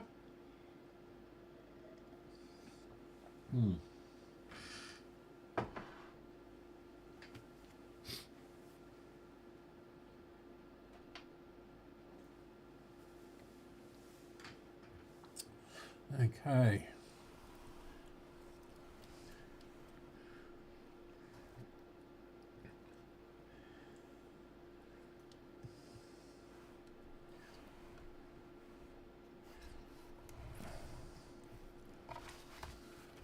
It's not quite long enough, these leads.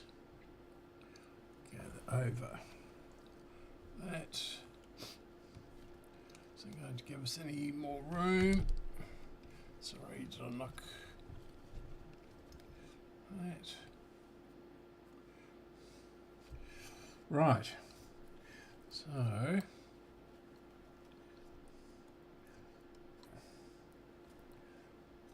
yeah, that's still a bit warm. I've overdone the. Take that off, I think. Yeah, this is strange foam for 1967. Didn't think they had invented it back then.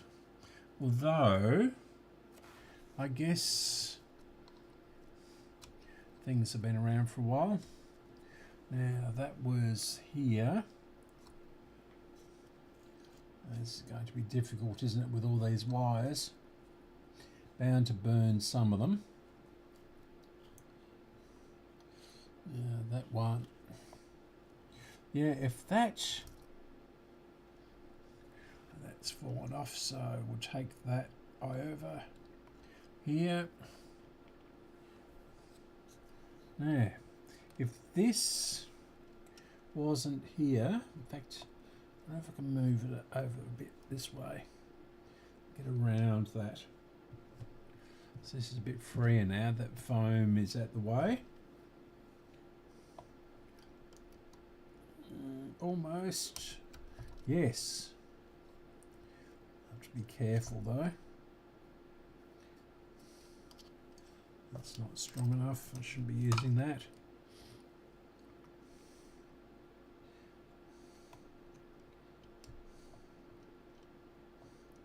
It's hooked around a wire.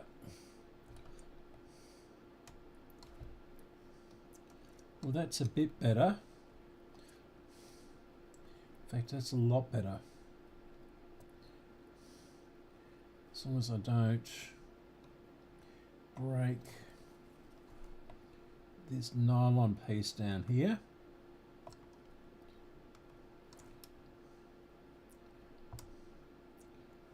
Move that out the way. No. So I'll put it in the fork. That'll hold it up quite nicely. Okay.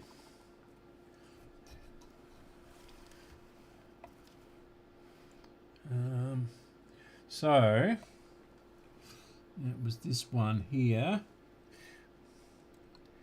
My God. There's about 20 different components there. So that's that one. And it's going that way. So again, we're just going to have to see what happens. It'll be the big one. It's going to be this one. Or is it this one? Try this.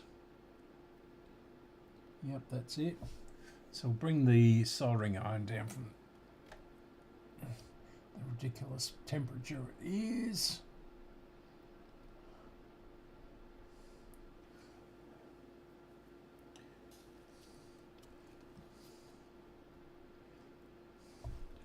And we need our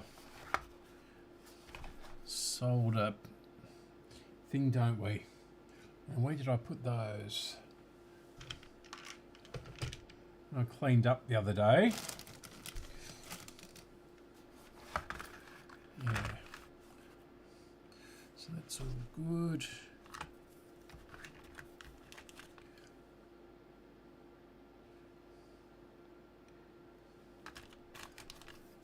Yeah, we've got a few of those. Yeah, where did I put that stuff? Remember, I cleared everything up. Apart from all those dead valves across the back there. Maybe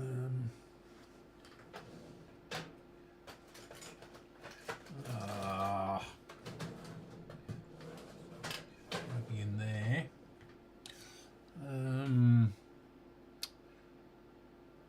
I picked 3 of them up and put them together, put them down, up somewhere.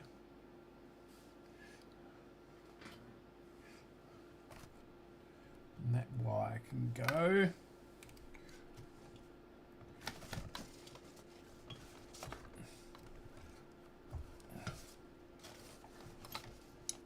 It's a little bit clearer.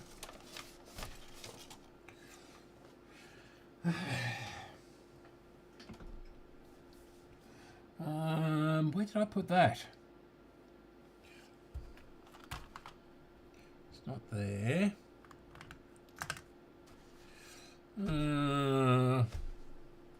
Not up there, is it? No. Okay. Yeah, that's that 3M tape I was talking about.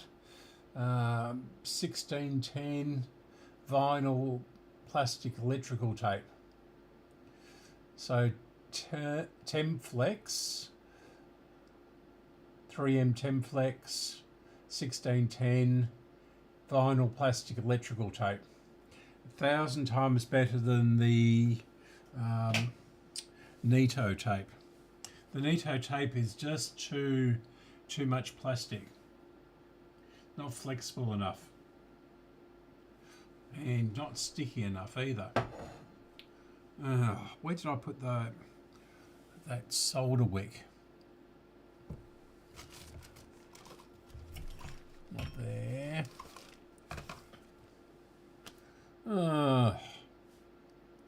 Right in front of my nose. Literally. At, well, chin level. Right.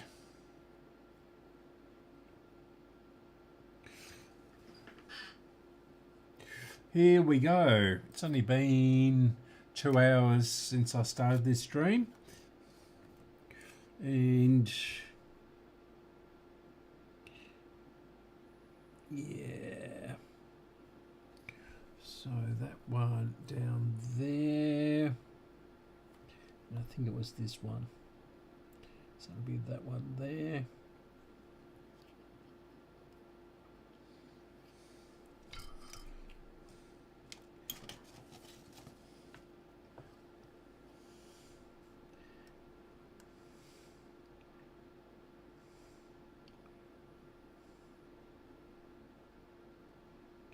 And this one here probably.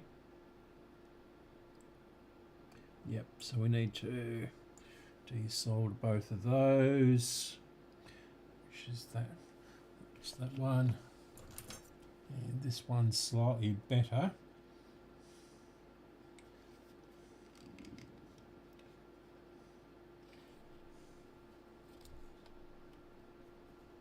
think I'll trim that off. So that's still warm, that board.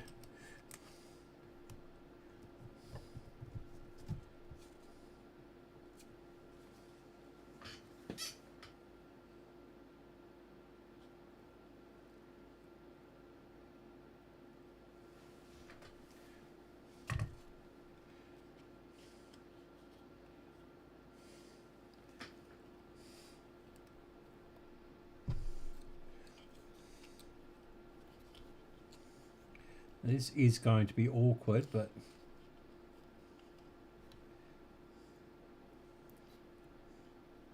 not impossible.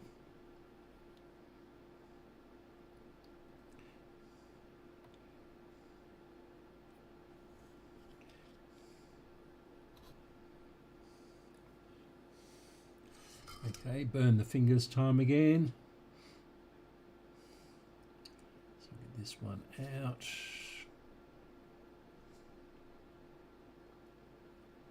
That one's out. And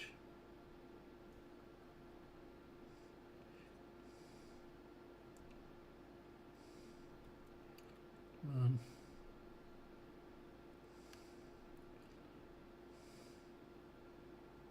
And that one's flowed back in again.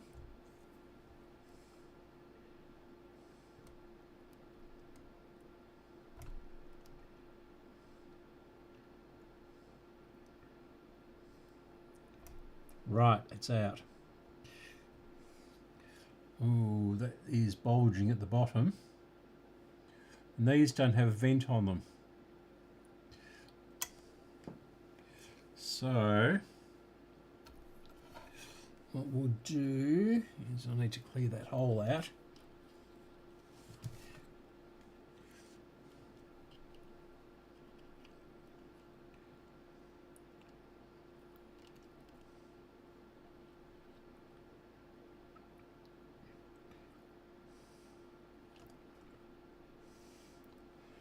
Right.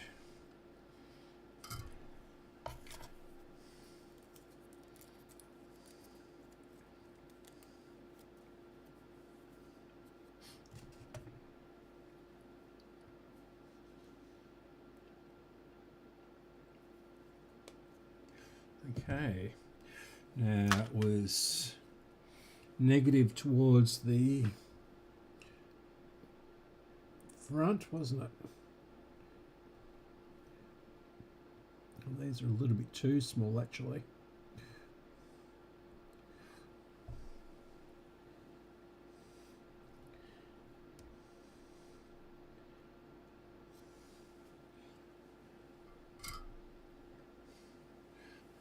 And thin solder, thick stuff can go there.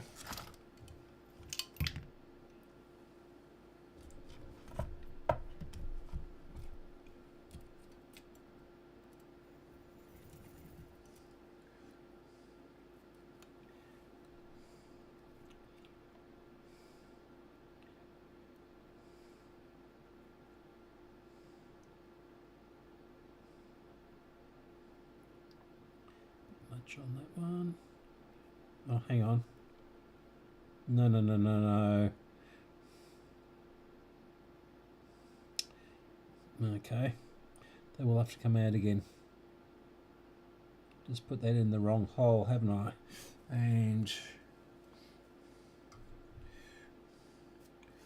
okay. No harm done.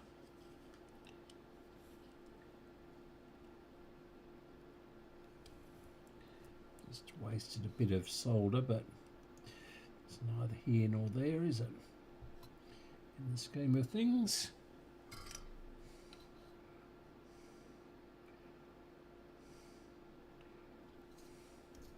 Try and get this out. Yeah. So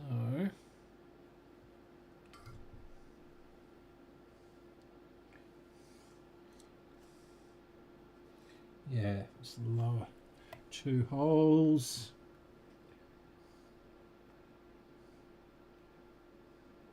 And something was in there.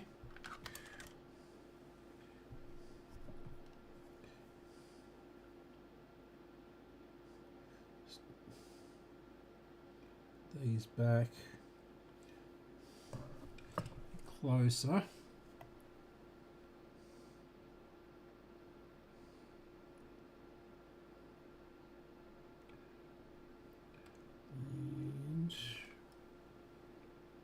A bit of a blob of solder on one of the legs. Don't do that.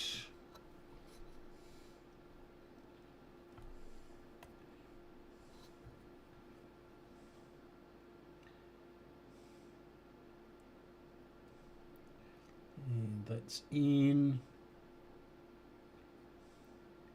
That's good, nice soldering there. Even if I do say so myself.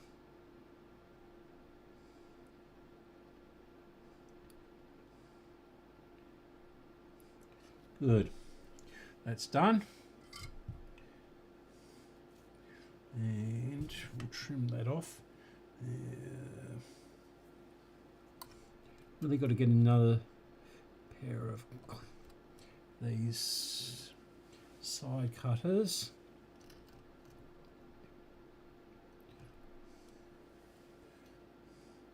In fact, that looks neater than the factory, which isn't hard. Yeah, okay. So that's that. Now, which I put that, there it is. So what I'll use a bit of paper towel underneath there. Stop anything shorting.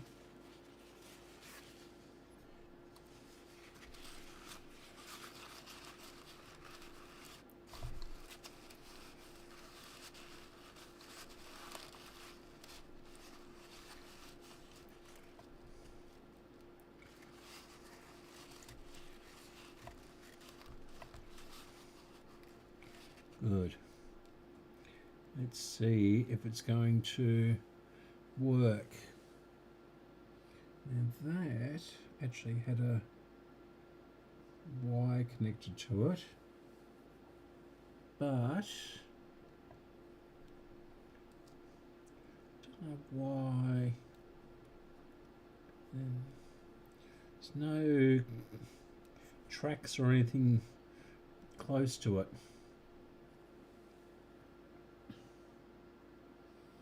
Odd.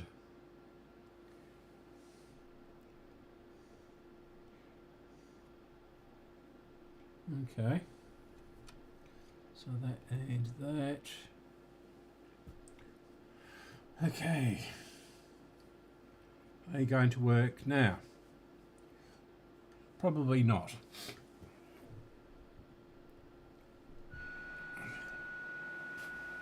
Well, the amplifier is going to work.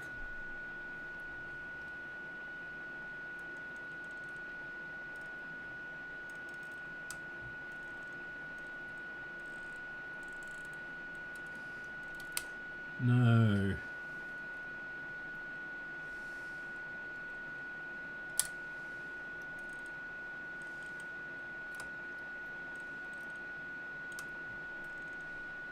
FM maybe.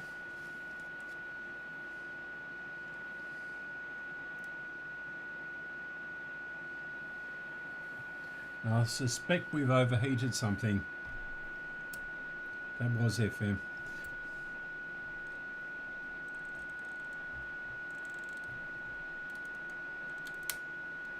No.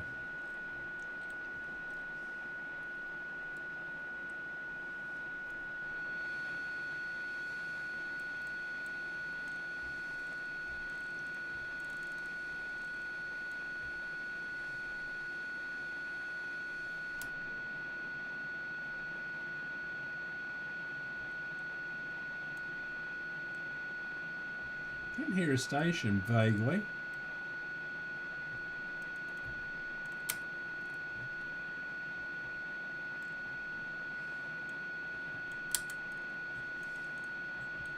Don't know what that's catching on either.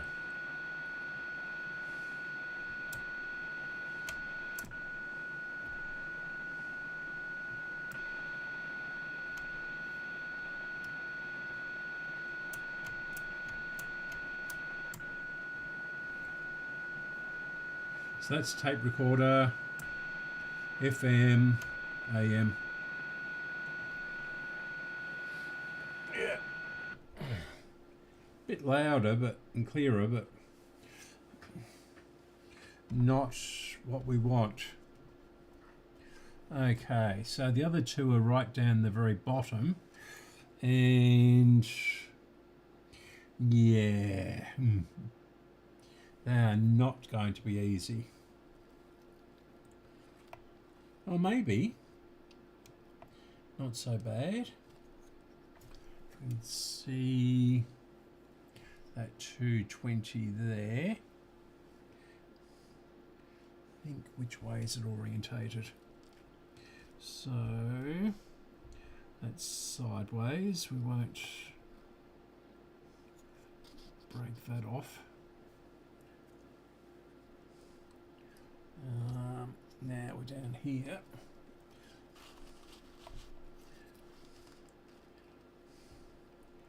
So are we going to be able to move these wires out the way? That's the $64 question. So it's got a plastic sleeve around it to keep them together.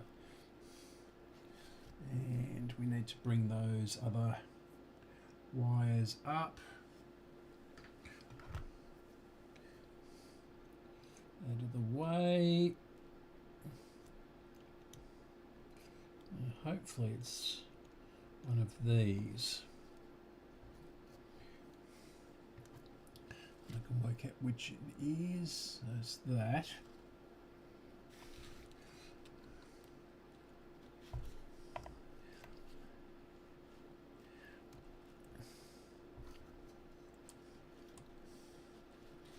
I'd say it's one of those two there.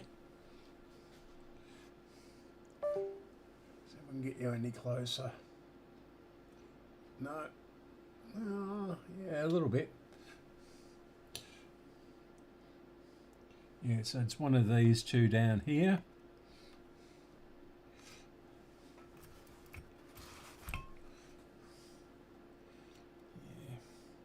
Yeah. Okay. Now, wiggle, wiggle, but we've got to keep these wires out the way.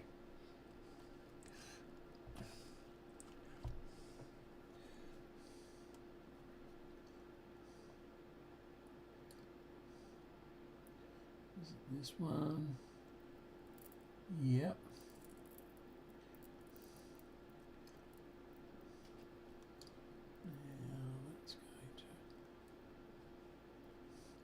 That's definitely one of them. It's orientated down, so it's probably one in here. It's a big ground plane here.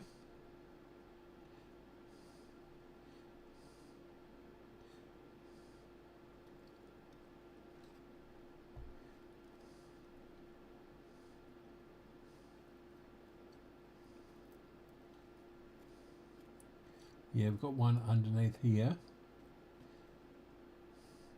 One leg, and that's coming out. So we need, that's where we need our solder sucker. Let's see if it's going to work. I've got to get another tip for that too. So many things to buy. So we'll wait for that, and I'm going to go and grab my part of my dinner. I'll eat part of it. In fact, before I do that, while that's warming up,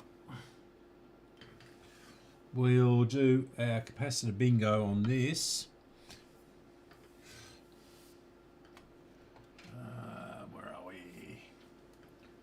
One, that's the transistor one, that's the other one, and this is this one. So, what's the betting? This is 220 at 10 volts, and it's a sort of a mauve purpley Panasonic one. From the 1960s, and 9 out of 10 of them are rotten.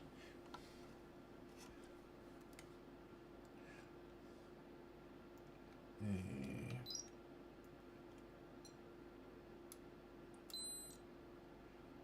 4.6 ohms, in circuit leaky. Yeah, not surprised.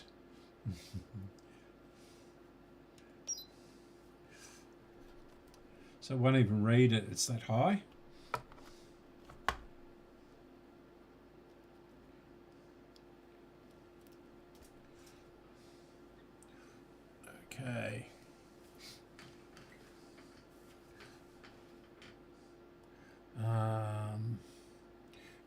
I'll try this.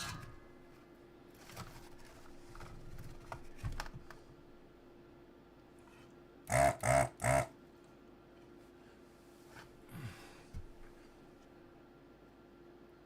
this clear? Yep.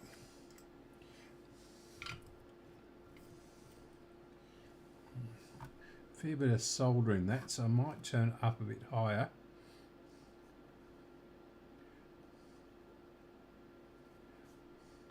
Let's wait for the little light to go out. There it goes. And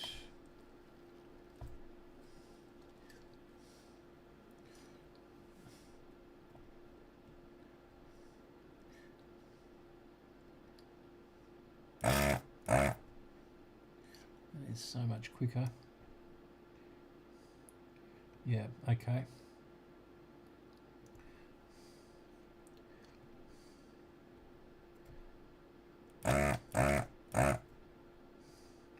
That's okay.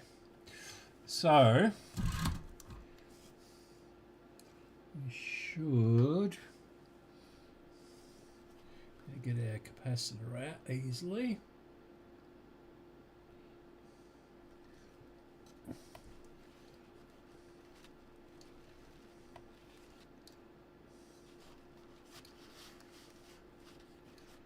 It should be underneath, shouldn't it? But it doesn't matter. It's way far enough away.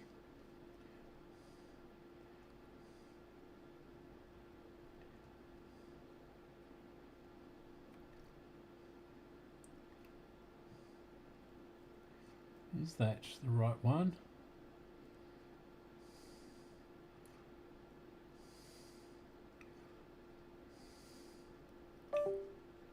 Am I on the right capacitor here? Yeah. Oh no, I'm not on this one, aren't I? There's the transistor I was trying to wiggle out.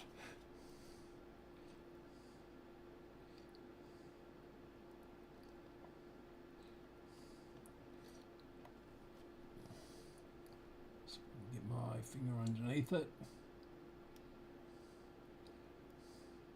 And this one. And these two.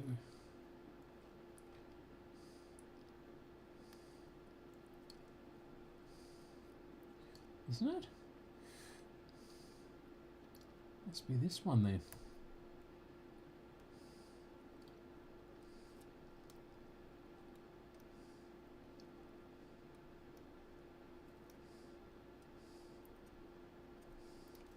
And that is vertically.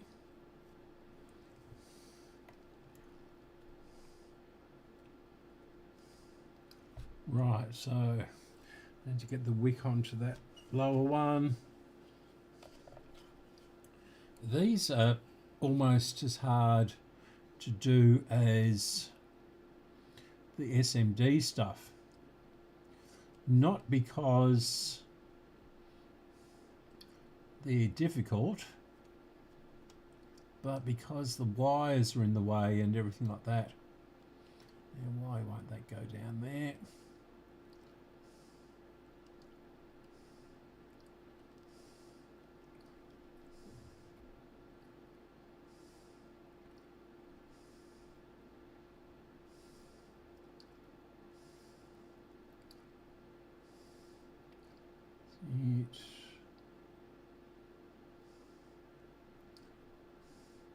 So you either take all the wires off, or, which is a problem in itself. Come on.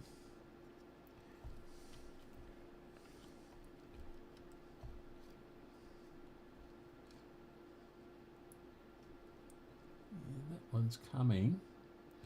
And still got some solder on it.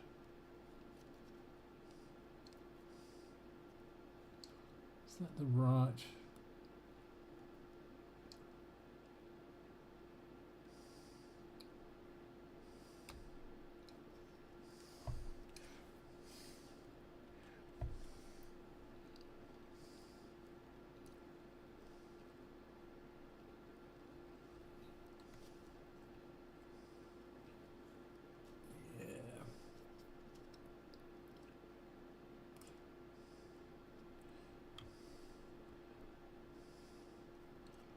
just can't get this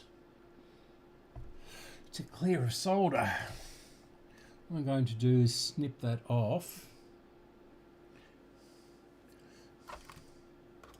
and then try and get it out.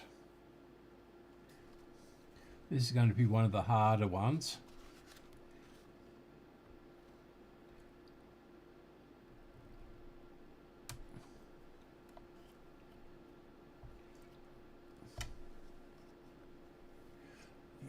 There's the post just there as well, so I can't get my finger on top of it to do anything.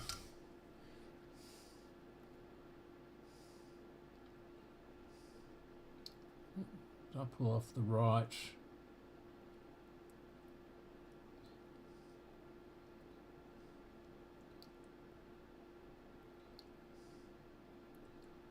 Okay, so that is...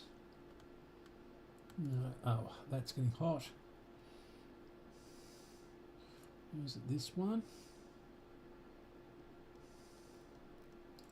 No, oh yeah. So that's definitely the one there. Get this out.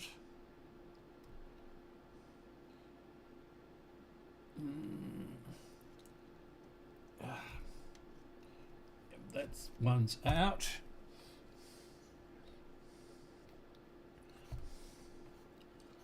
And yeah, we're going to burn these wires, aren't we?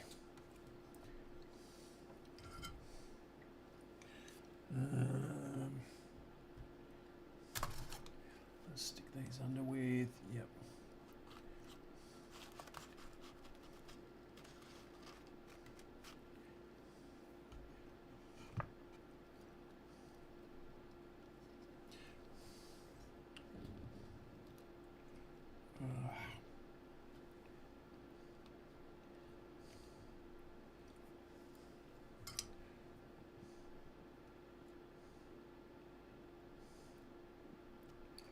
And I think we're out, are we? No, we're not. The top one is still in there. That's going to need to be chopped off as well.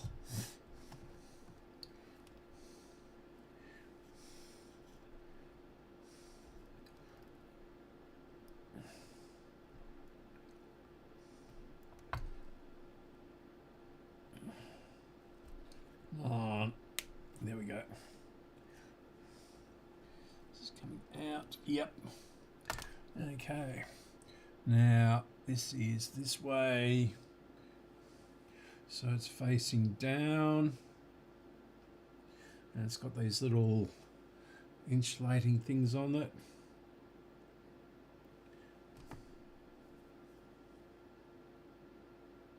So we pull those off. So they must have put these on for a reason.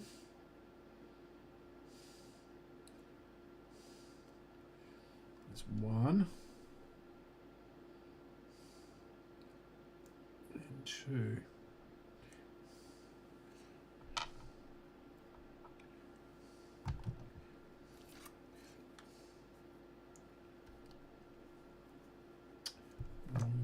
Ones.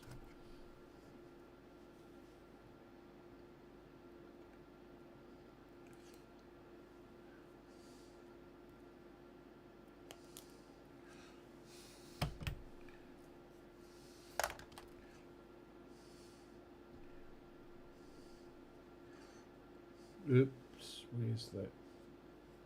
Stuck in the jumper.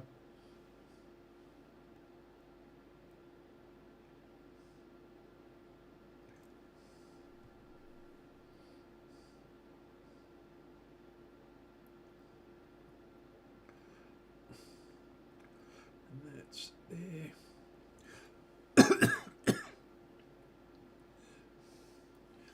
Okay. So we're going down.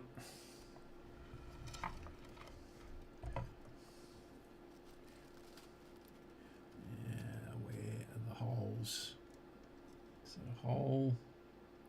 Which we should really have.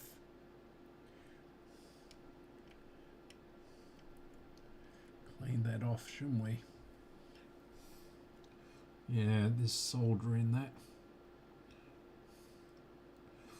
Okay.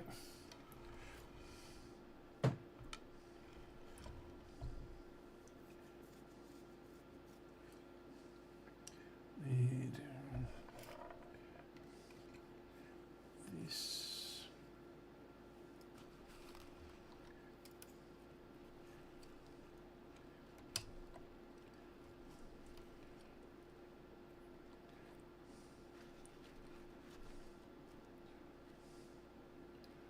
In fact, I've almost got this over, haven't I?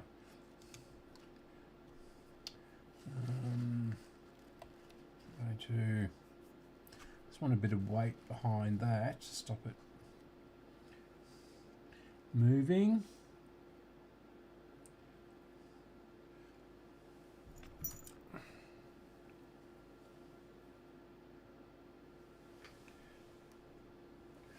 And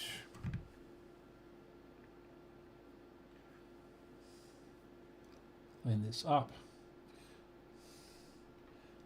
Looks clean, but it's not. On the other side.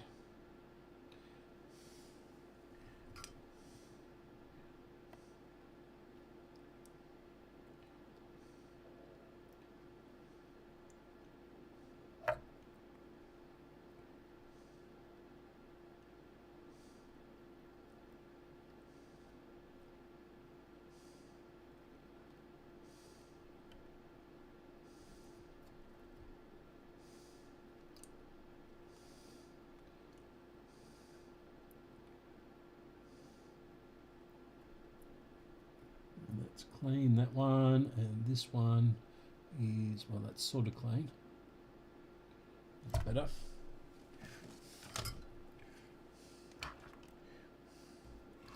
Yeah, whether the hole is clean or not. So, it's in.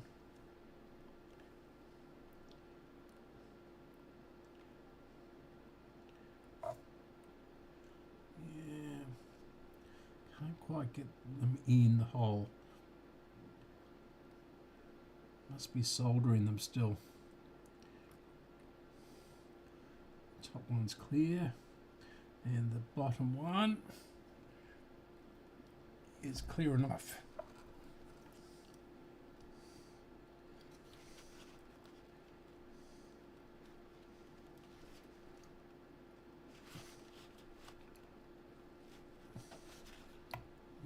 This one needs to be bent over into this area. And that one needs to be bent back.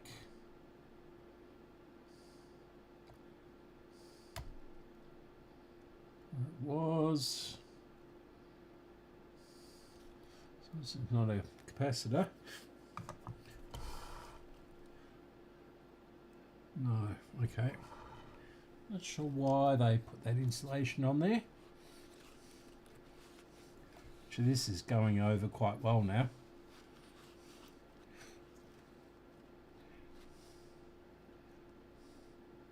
Good. Yeah, as the wires stretch and move.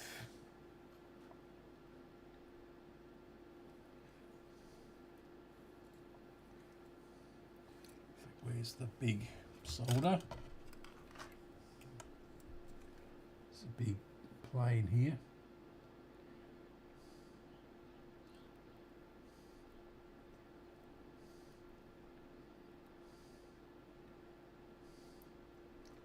Good. Nice.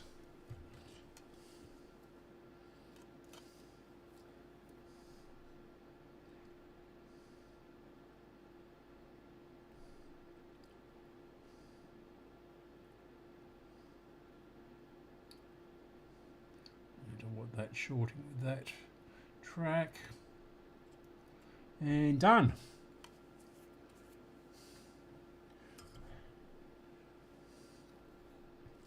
Nice. Only about 25 to go. We'll do this and we'll see if this works.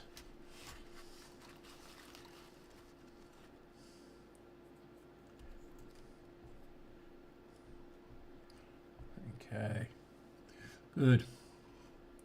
Nothing is shorting.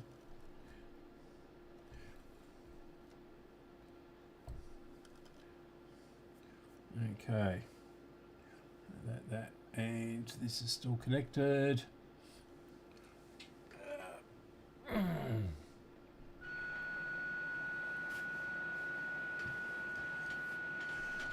Okay.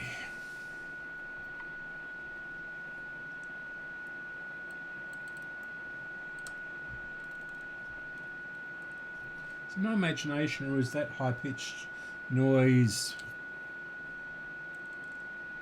not as loud as it was? Still no radio.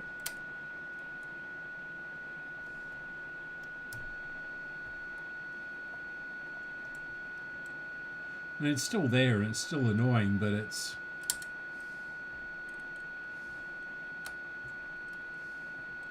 Yeah, I suspect we've overheated one of the transistors. I do have a few spares.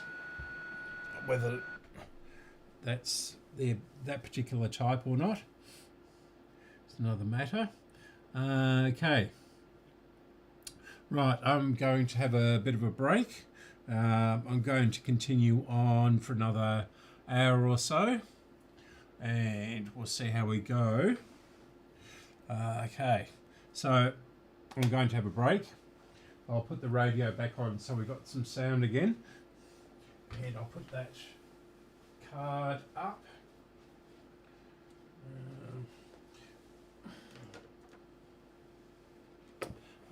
Yeah, I'm going to make a cup of tea and have something a bite to eat.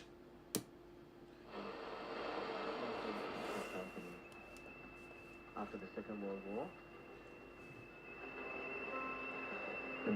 when the TV became the centerpiece for your family in Europe, they threw the pianos off the balconies, and they were destroyed. Okay. That was the moment. This piece is called Precipice.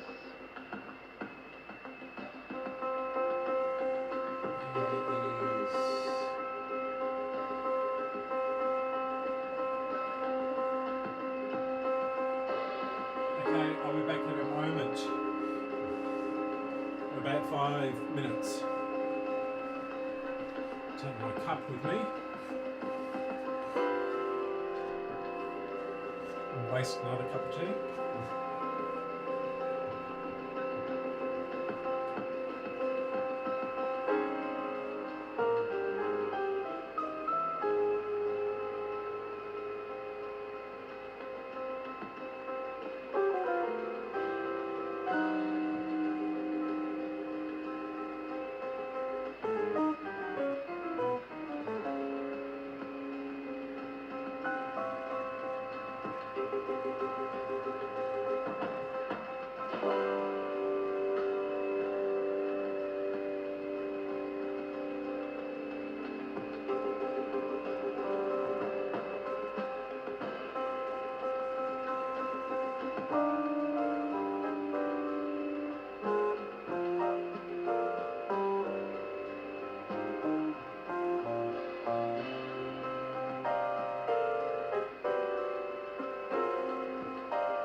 Actually, that's not filler music, that's real music.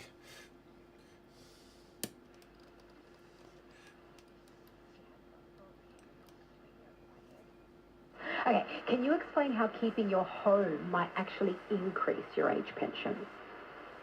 Well, I guess because if you've got assets outside your house, so let's say you've got a house, but you've also got some money in investments, whatever that might be, you know, bank accounts, term deposits, whatever. You can keep your house and have your house exempt from your pension and use your money in the bank or whatever investment you've got to pay towards your RAD. And the RAD is an exempt asset for your pension, and so your pension can go up. Right, okay. Okay. And what are some of the biggest mistakes, and I suppose we've been talking about this, in terms of that people make when deciding whether to sell their home for aged care? Have we pretty much covered what you were outlining up until this point?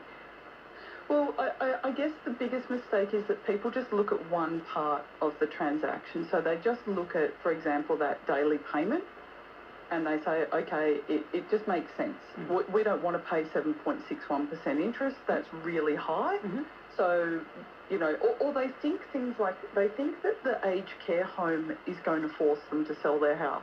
Or they think that the government are going to force them to sell their house. They have all sorts of, there's all sorts of kind of aged care myths that go on, and people think that it kind of makes logical sense, but in that one kind of little frame it makes sense, but you're ignoring the bigger picture, and that can cost you tens of thousands of dollars really easily.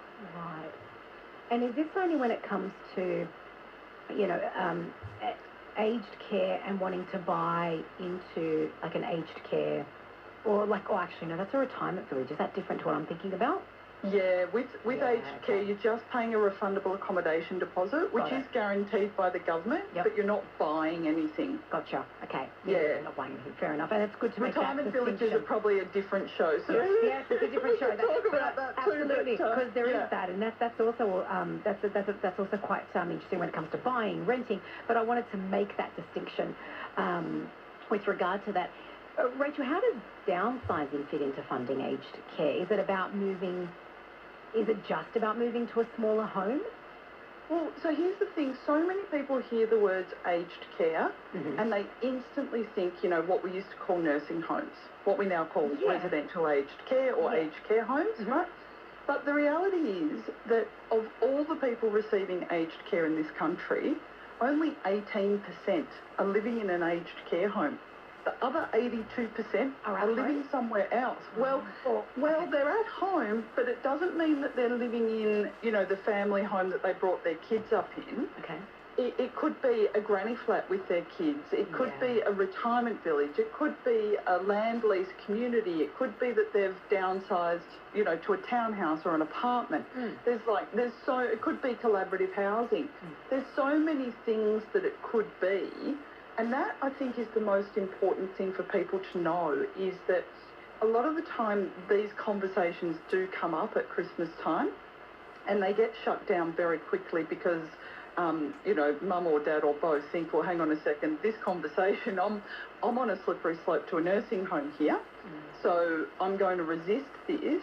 But in reality, the sooner you talk about what you want and start with where do you want to live and what care do you want to receive, the lesser chance that you have of ever ending up in residential aged care.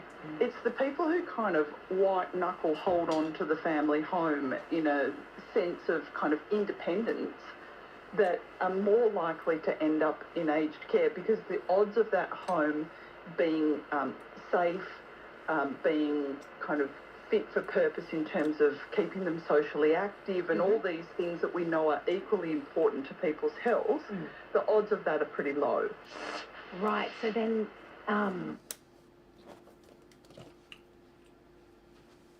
Okay, on the back, so I just need to move, where's my mouse gone?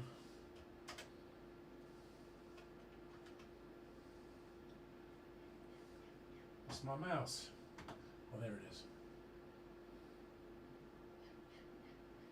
Okay,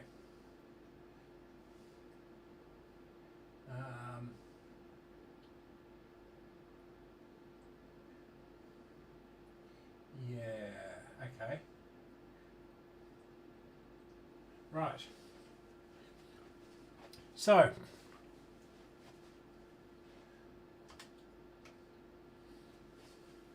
thanks for hanging around. So we'll move on to our next thing. We'll get some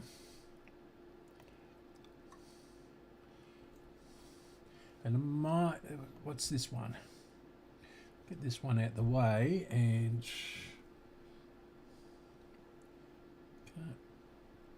I have to stick my head in from the camera.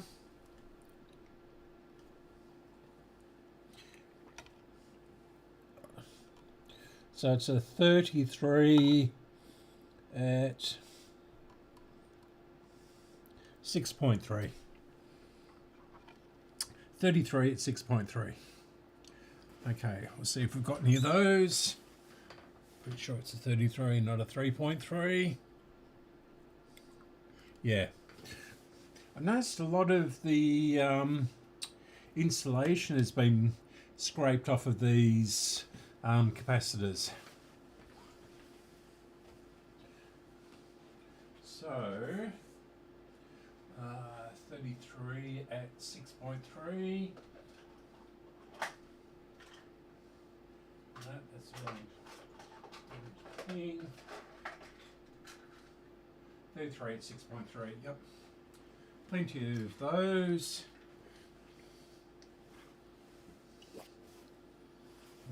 Again, these are Nichicons.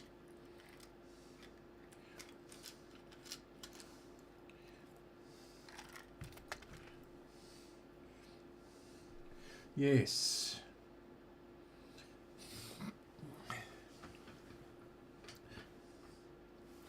They've slowly whittled away the age pension.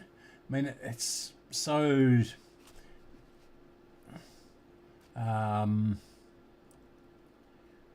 subtle that no one has really noticed it, and it's so difficult to administer. I remember when I was working in the department many years ago that very few people understood how the ins and outs of the age pension, and they just did it so that people would actually appeal it to the administrative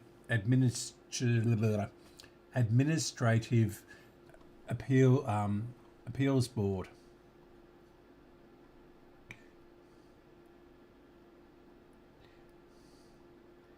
Yeah, I should have worked there. That was quite a good job, working in the administrative appeals board. So positive goes down to this one. Now, am I getting these the right way round? Yeah. Yeah, these are all marked. In fact, this one isn't marked. Oh, yeah. That is not positive. This is negative. This one I've just pulled off.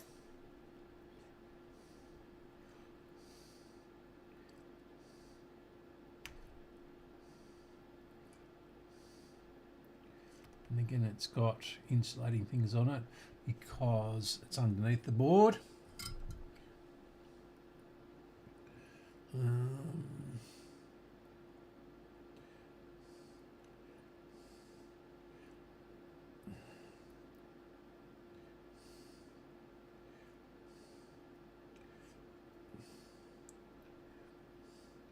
So pull these off and reuse them.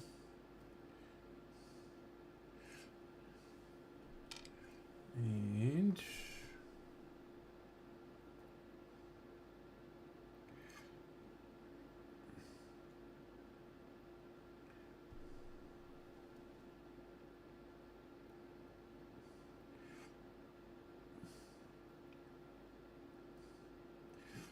those nimble Japanese fingers of the girls.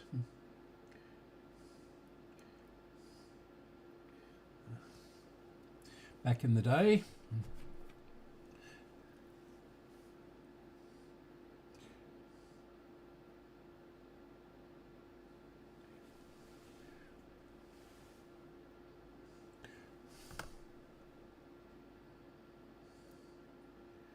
So that's ready, and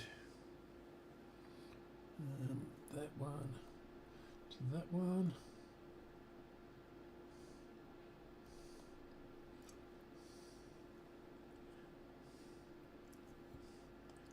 Might make those a bit flatter.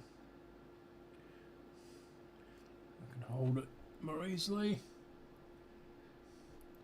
was down here, wasn't it? The yellow wire. Yep.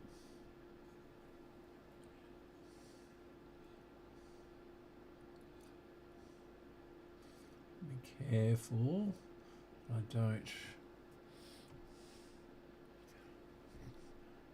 put it through to the other track.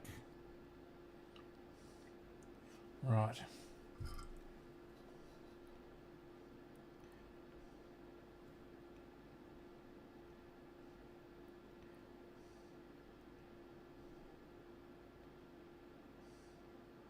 Good. And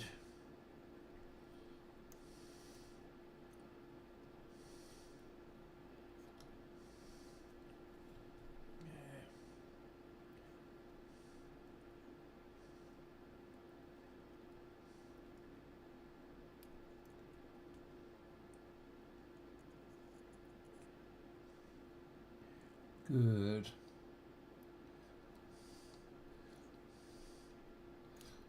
Okay. Put that over there.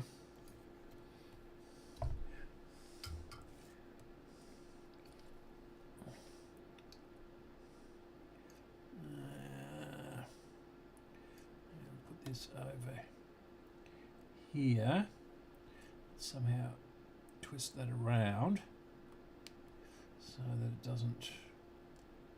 It's a bit of a gap the top of the insulation, and that is causing a problem.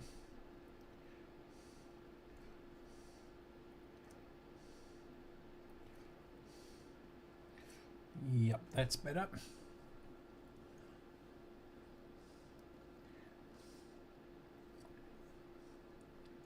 And put this up here so it doesn't.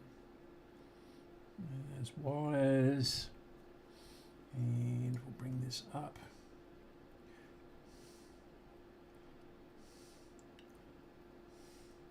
Good.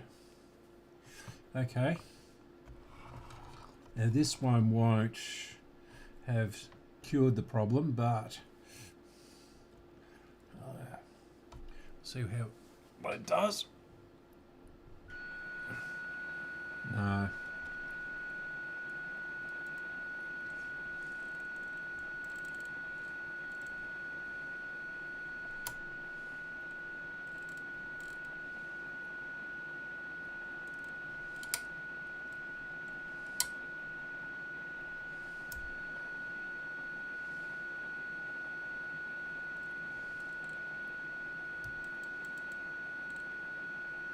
Yeah, okay.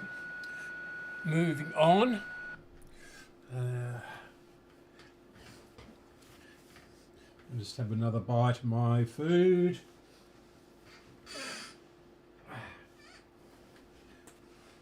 So it's a pizza tonight.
Right. Now, let's have a test of these capacitors, and we'll do this 220 at 6.3, and remember the first one we tested wasn't readable, it was so high and so leaky. Okay, so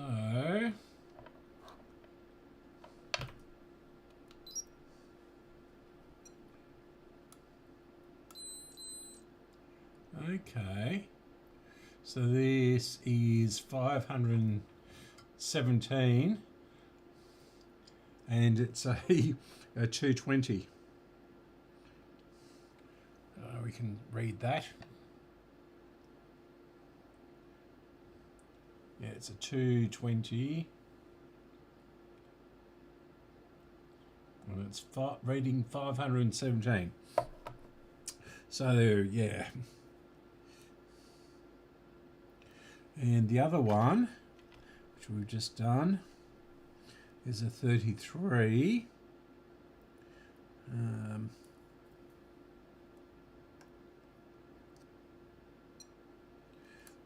this one is 44.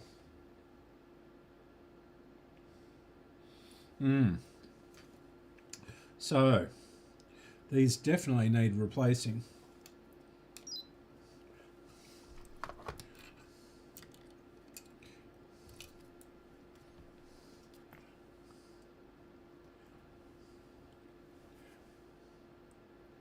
Now, which one next?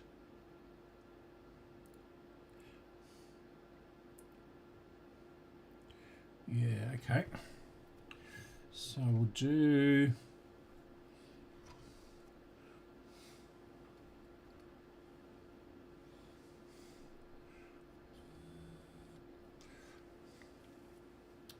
do this one next, I think.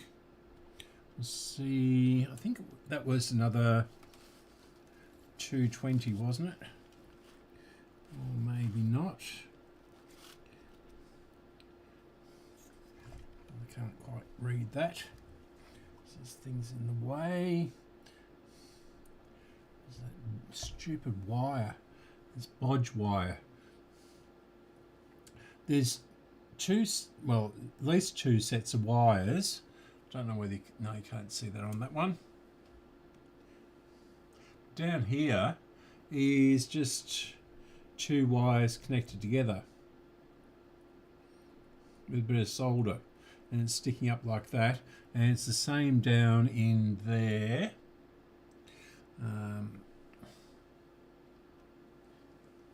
Yeah, so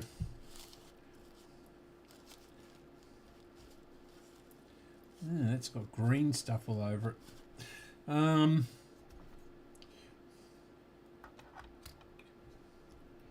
this one is there's my tweezers. Yep.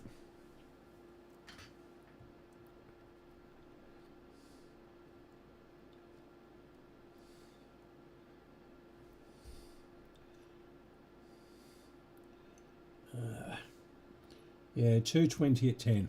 That'll do.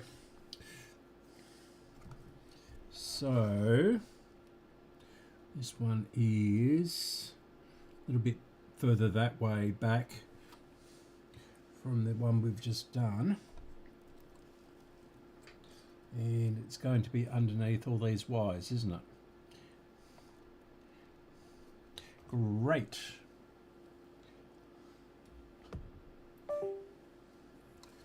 Mate. Yeah.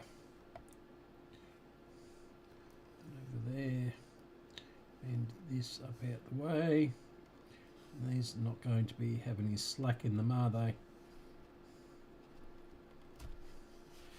course, because they're bodge wires. Well, no, they're not actually bodge wires as such. This is only a single-sided board, and they had no way of doing things like we do today. Now, it might be this one. No, it's going to be further over, isn't it? Over here. So that could be it. Those two could be it.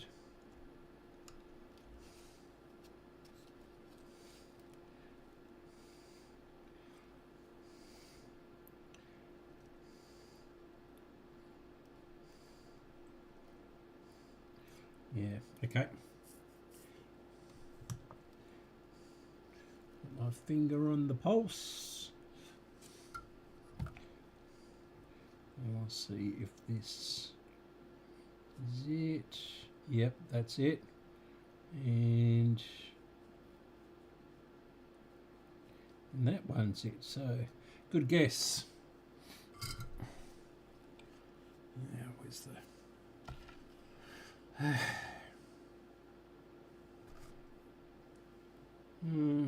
yeah.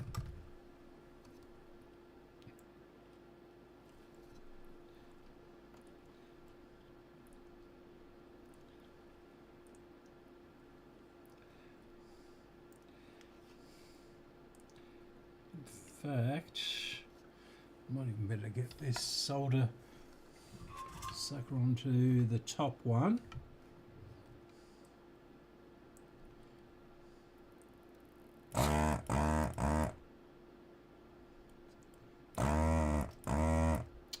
Okay, that's blocked up again.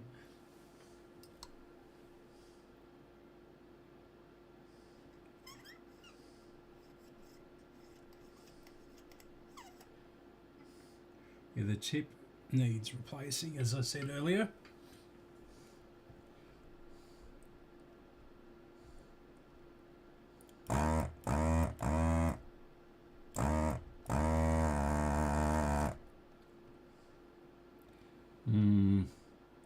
Okay.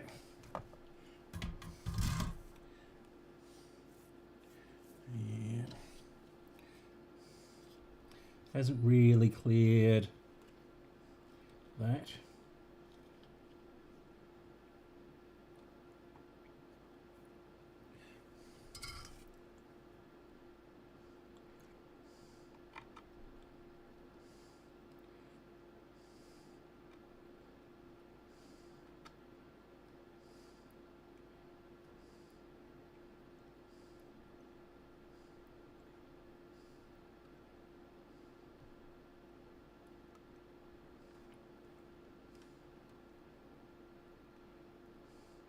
Yeah, it's raining hard again outside. You can hear it on the roof.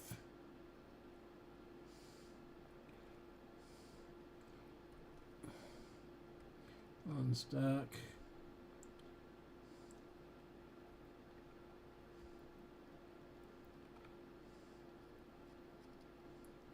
Right. Not clear, but it's clear enough for me to get this out, and that is hot.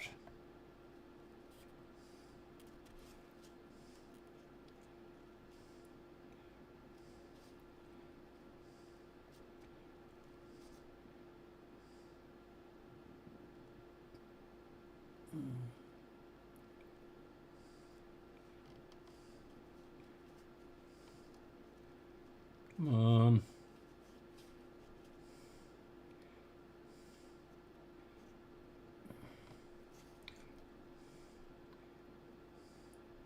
I just can't get these.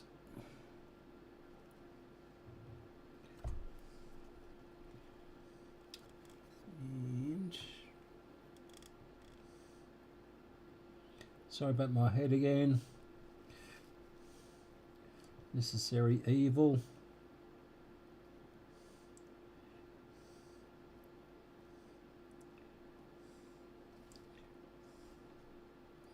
That's strange.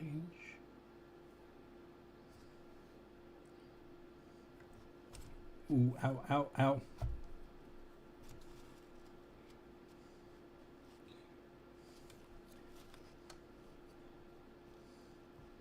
Did I clear this one?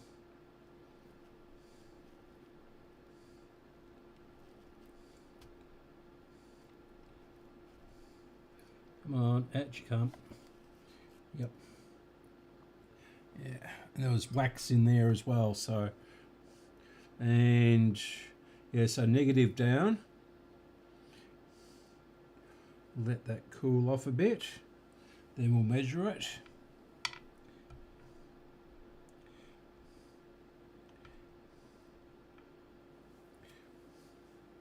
Yeah, okay. So it's flowed along the tracks.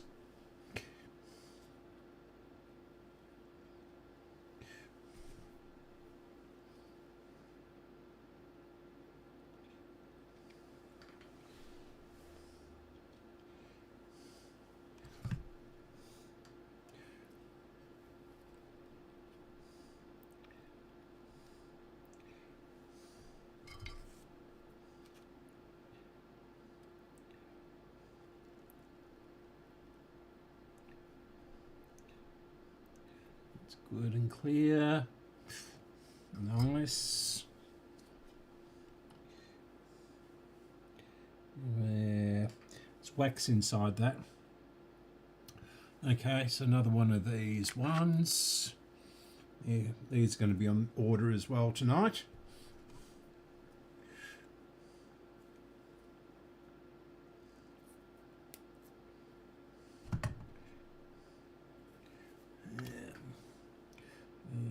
Negative down.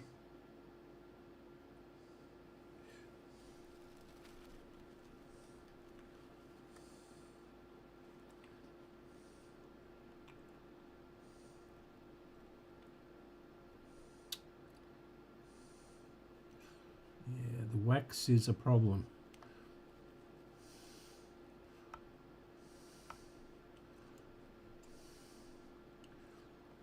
Yeah.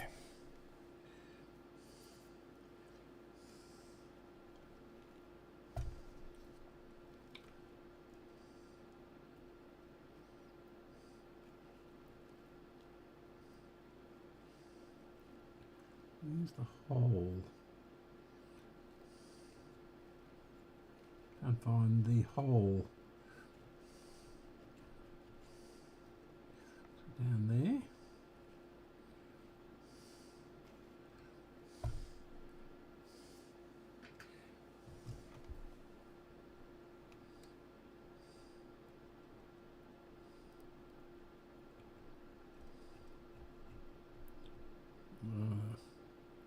Is that the hole there?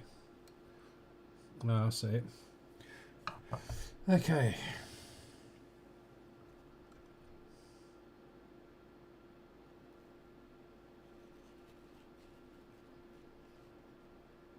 This wax is going to be a problem.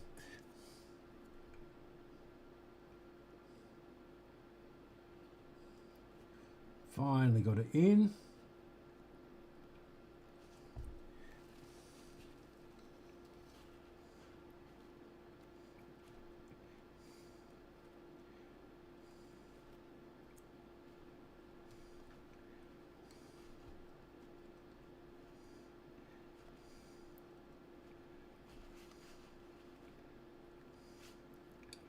Yeah, okay.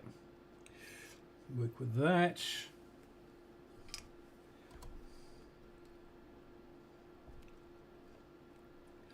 Only a little bit burnt.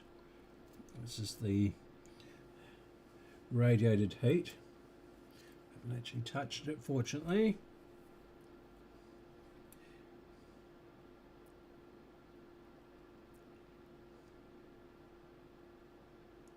That's that one.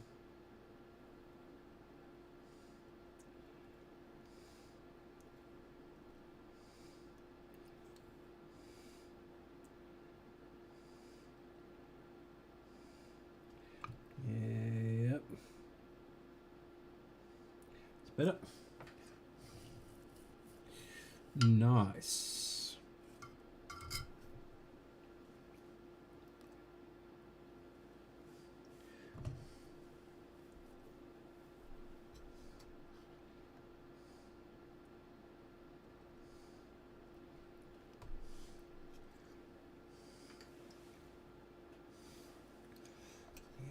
And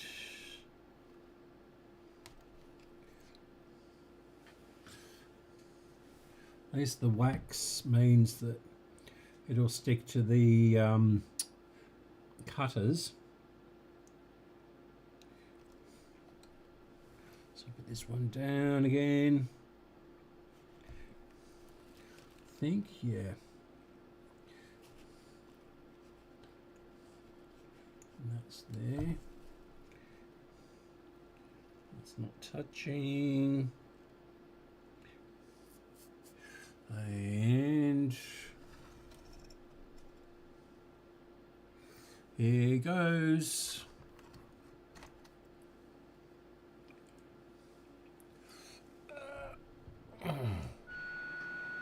No, still working, but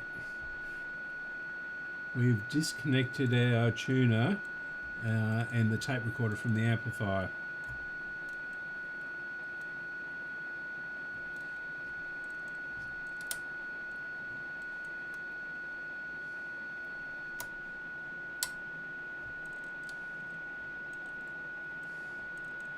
With the heat gun.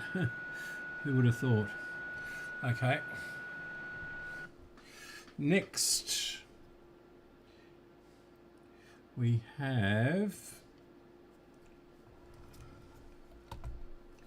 pull this for a sec.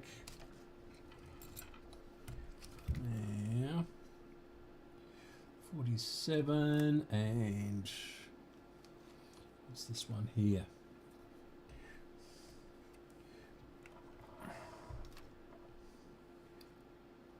Another 47 there, and this is going to be a 47, I reckon. 47 at 10 at 10. I don't think there's any more 220s.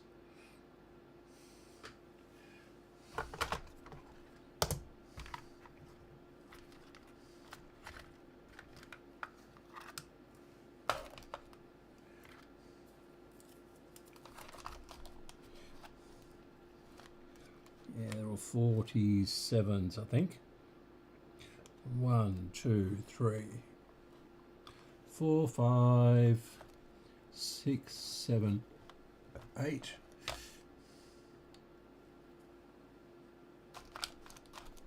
$47 at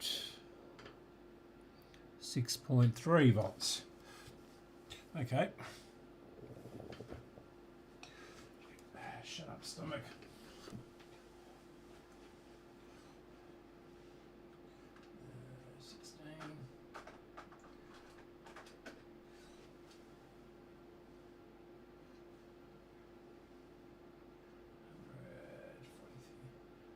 $47 at 16. Got millions of these.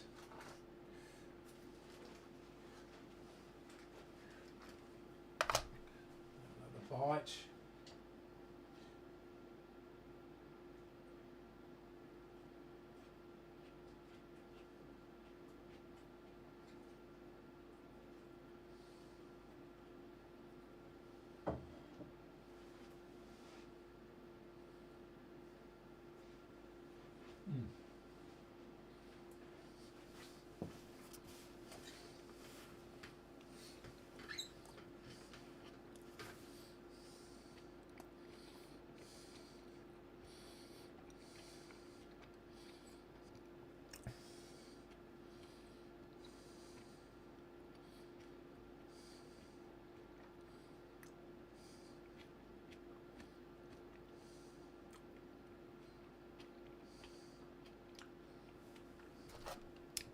Right, just looking at that.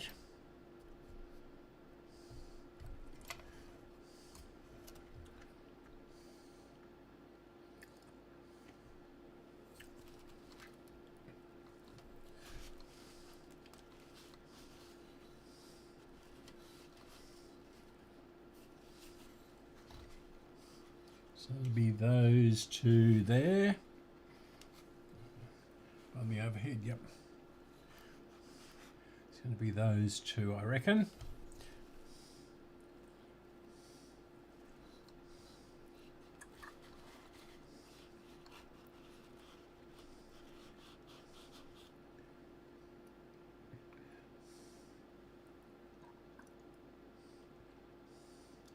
Mm-hmm.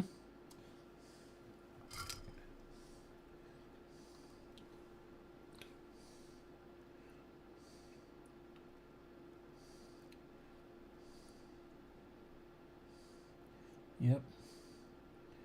And come on. You know you want to. Yeah. Is that? Yep, that's it.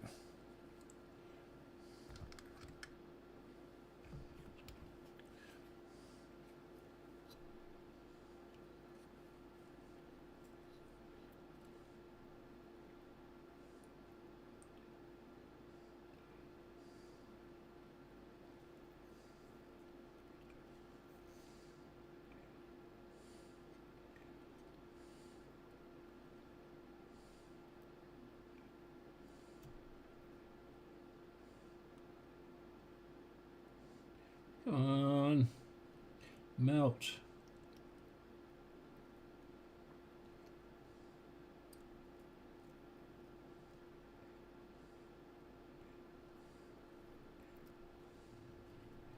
It was useless. So we've got the track continuing on. Now that's got to be hot enough for this to melt.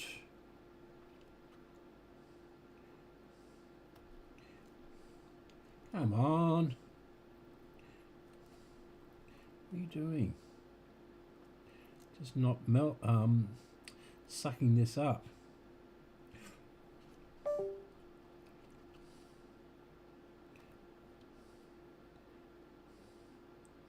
Gonna have to put some flux on there, I think.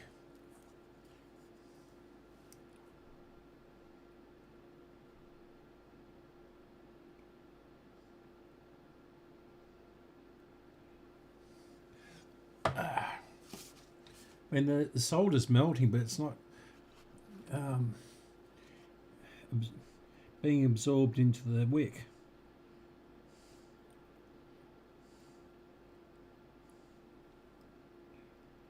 Is that any better?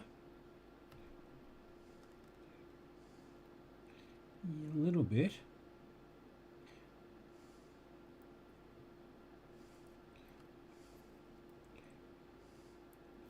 Yeah. Yeah, that's stuck on there, isn't it? Come on.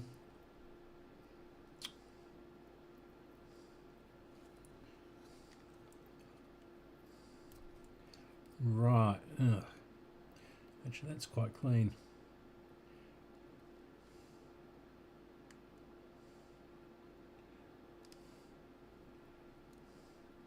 And that one's quite clean as well. Yeah. So this should just fall out. Of course, it's not going to because the pins are bent. Okay. Yeah, that's all covered in wax and it's very hot. 47. What did I do with those? Here.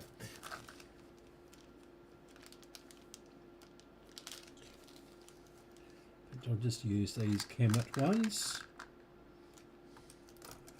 This, I think.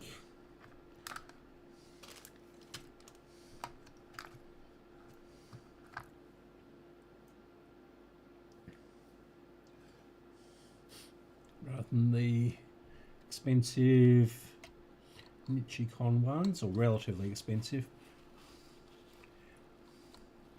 Probably about 3 cents difference or something.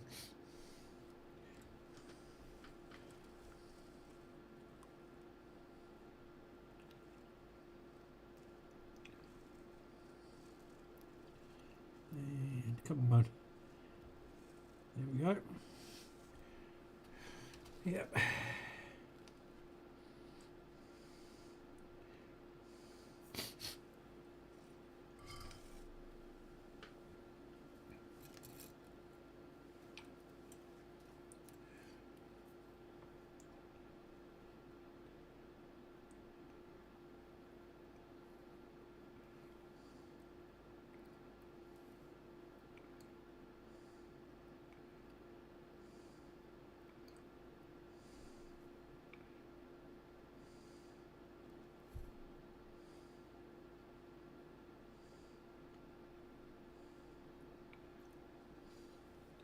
Good. Nice. Okay. Now, where's my cutters?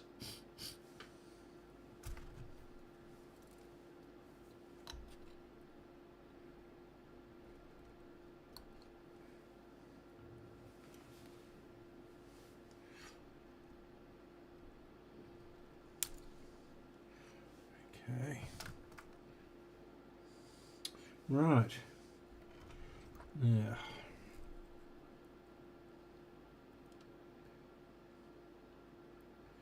we've got that one's all good.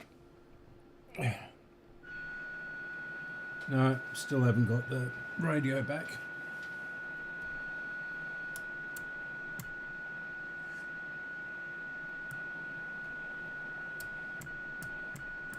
It's thumping between FM and FM AFC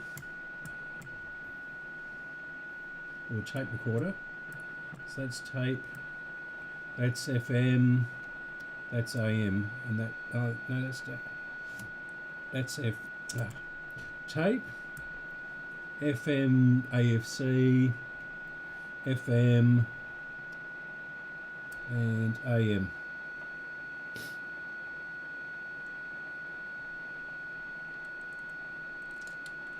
Yeah, nothing's coming through from the either source. Okay.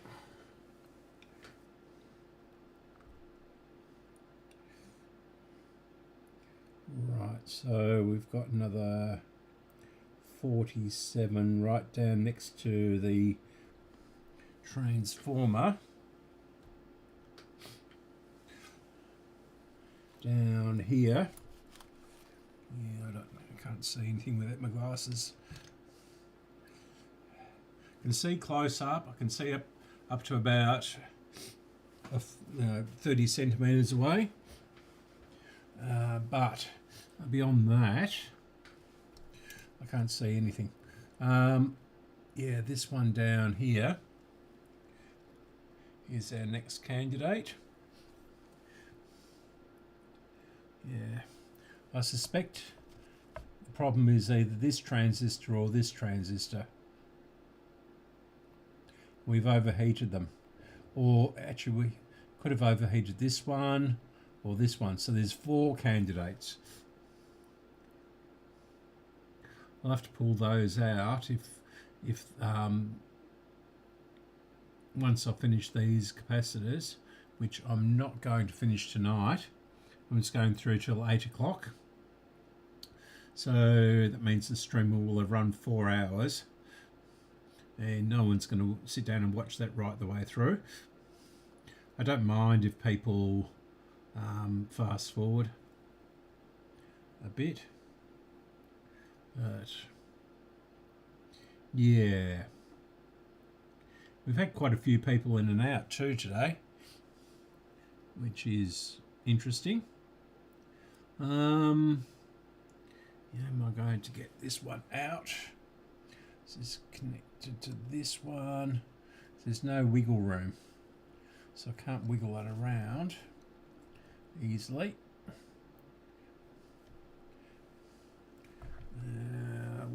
Where's the ceramic screwdriver?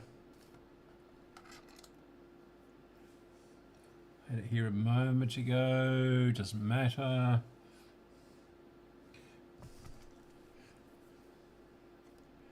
Just this got wax on it too. Okay. Just want to separate these a little bit. So they might be stuck together. In fact, it is stuck together with glue. Yeah. So let's do capacitor bingo again. Got 2 to do again.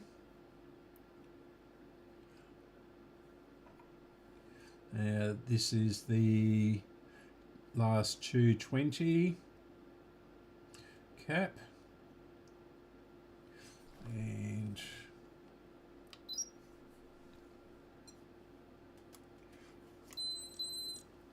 what's that? I can't read it. Focus. There we go. What for? Yeah, 497, 500. Come on. Is that? Why doesn't it want to focus where you want it to?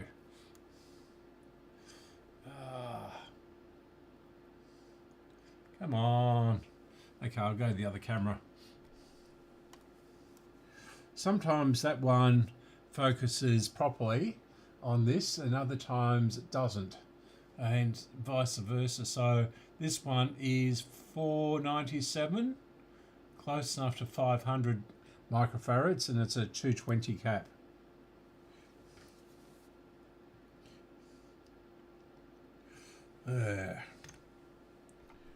And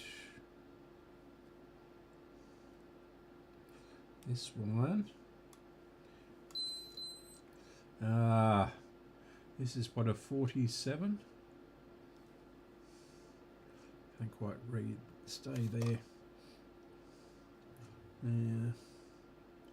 Where is it? Yeah, 47, and it's 118, close enough to 120. Yeah. Who said radios don't and things don't need recapping? I mean, this one is close enough to 60 years old.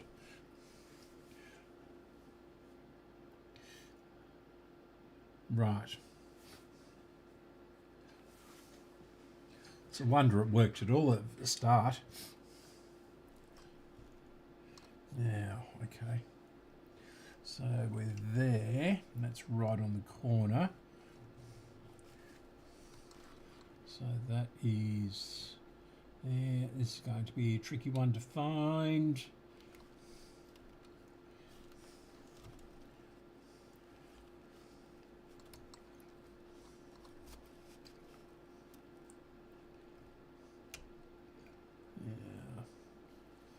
It's also going to be a tricky one. Keep the wires away.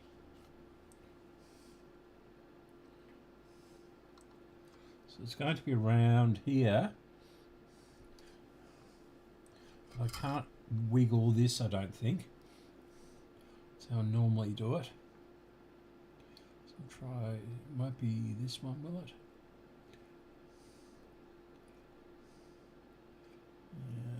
This one? No. This one?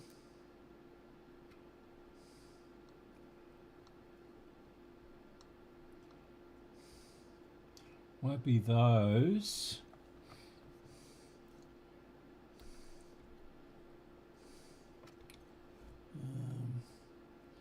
Might be this one.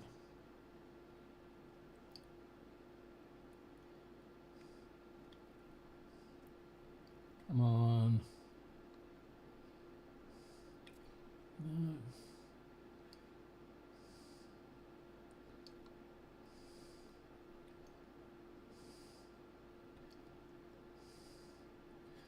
No, it's got to be one of those though.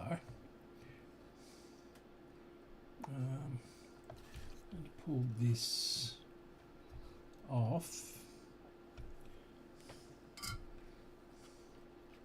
temporarily.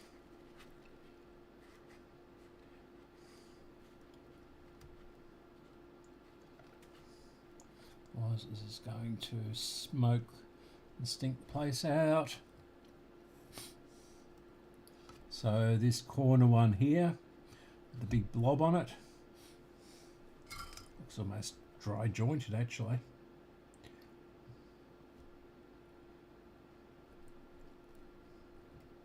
So I'll take that off temporarily till we get this out and back in again. So one.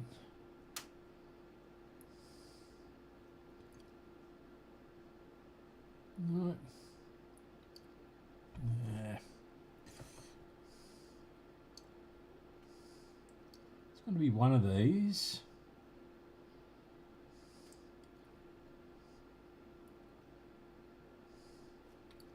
Normally feel the heat come through it.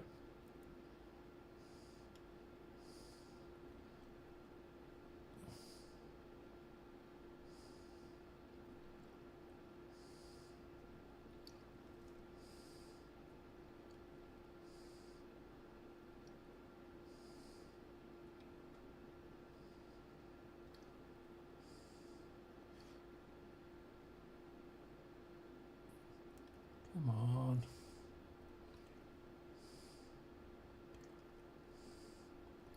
One of these maybe. Can't be one of these.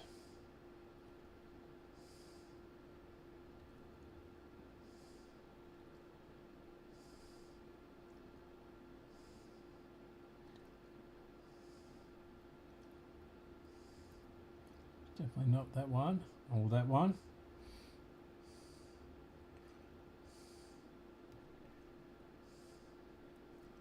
Come on.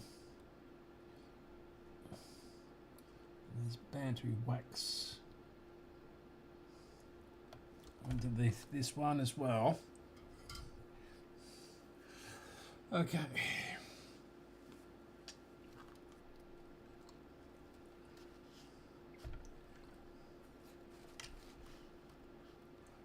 Yeah. Okay. I've done a little bit to it. This is maybe a bit further up.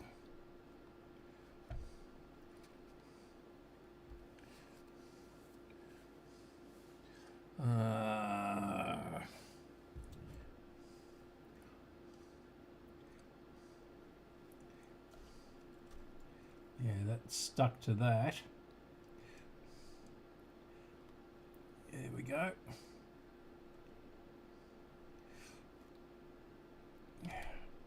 Got all this wax on it, see?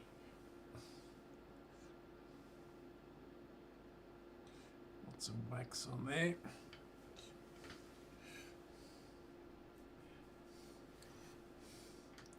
So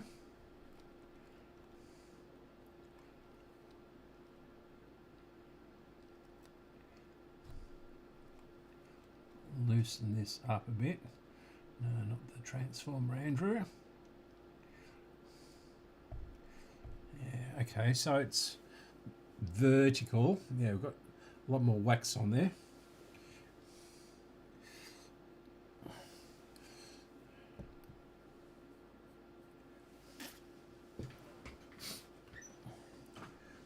Yeah, just have another bite of my pizza.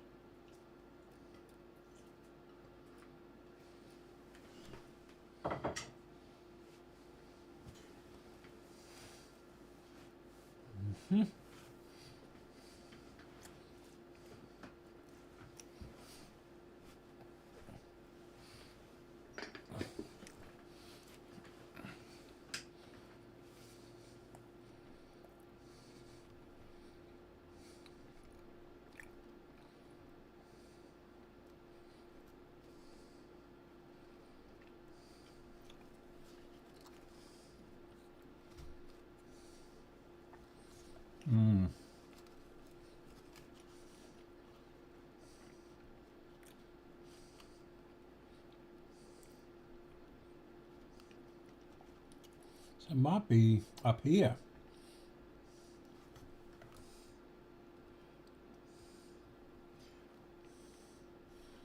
or even up here. I've been fiddling around down here.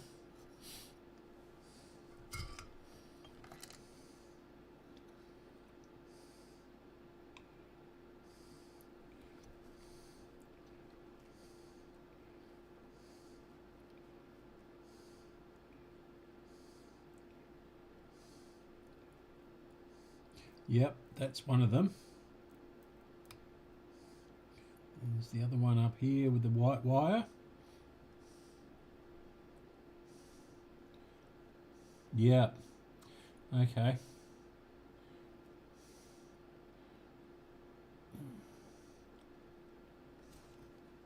So we'll need some solder. So I'll put a bit of flux on it this time. Should have done that with the other ones as well.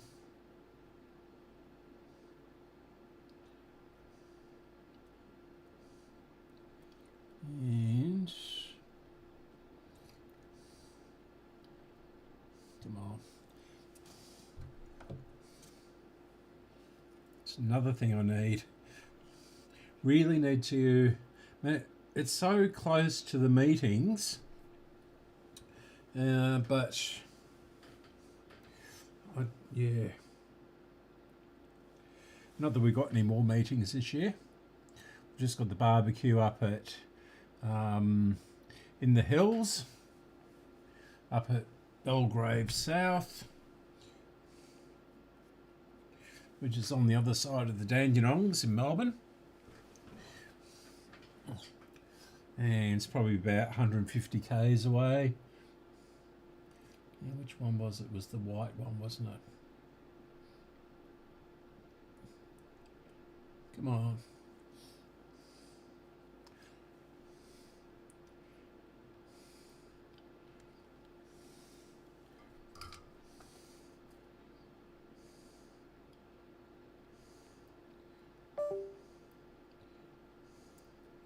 And I haven't decided whether I'm going or not. That just depends on a couple of things. That isn't clearing. It's sucking up the solder, but it's not clearing. This is drawing in from the track.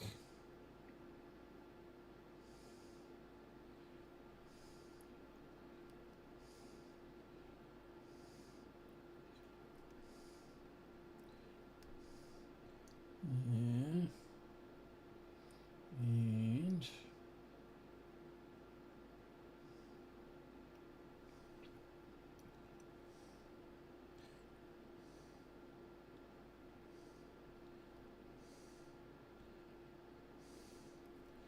that one is, yeah, it's almost as if this is lead-free solder, but it wasn't a thing back then.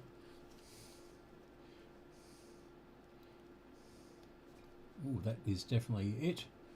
Let's hot that capacitor. Oh, ow. Get this one out. And we'll chop the lead. Maybe we'll chop the leads off with that. I can just maneuver it a bit better.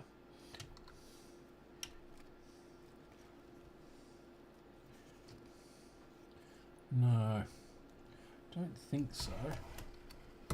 No, definitely can't get in there.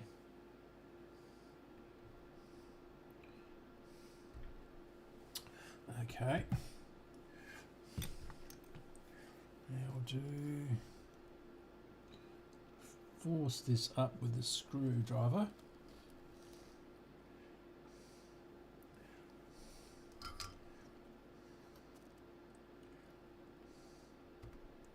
That's it.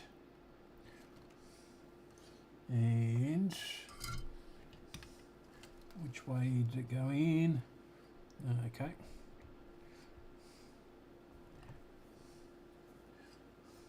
So negative is facing me. It's still not coming out, even though it's red hot.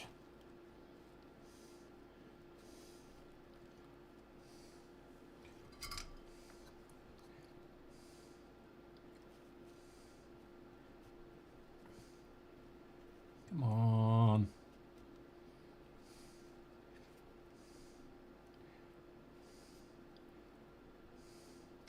Gonna come out.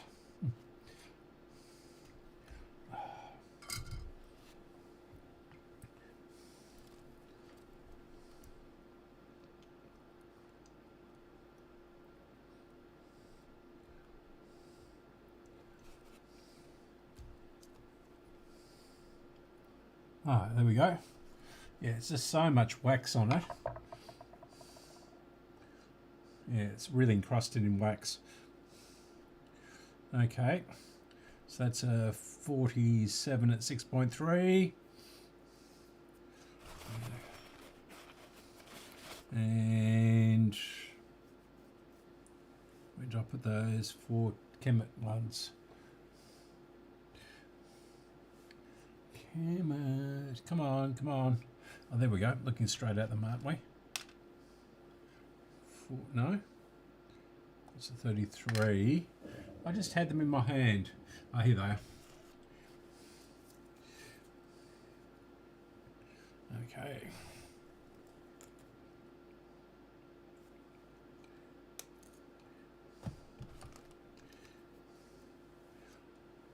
So leave them somewhere obvious this time.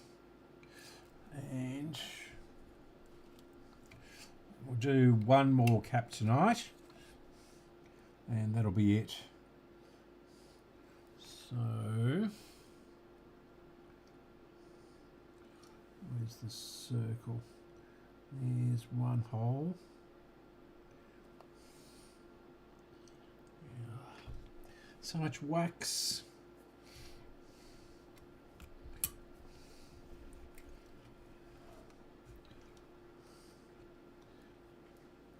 Sorry for my head.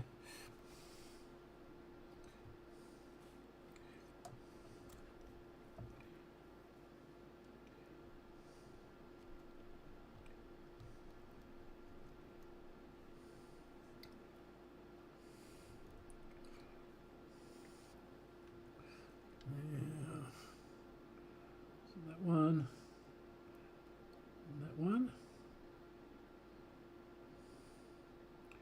Must have been.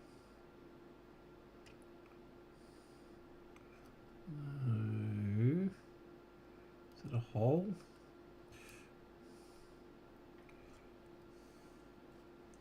Not confident about this. So much wax.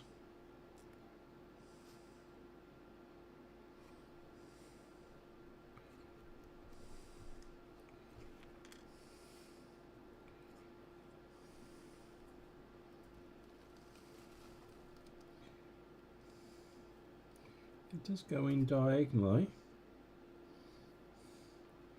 so I'm not quite sure why.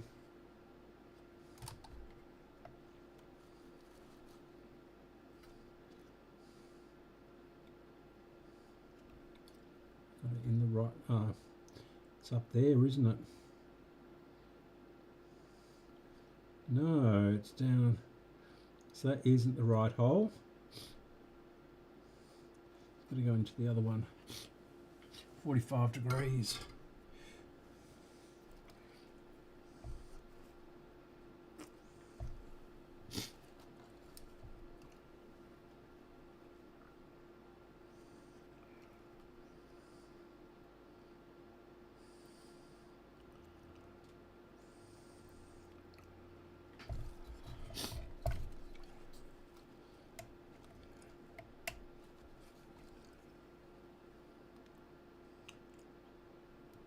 Is it? There's quite a few holes in this board which are not populated, and mostly the wax leaves a ring where you can see where it went. Yeah, that's it, I think.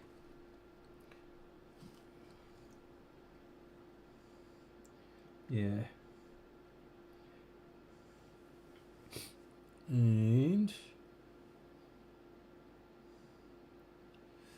yeah, okay.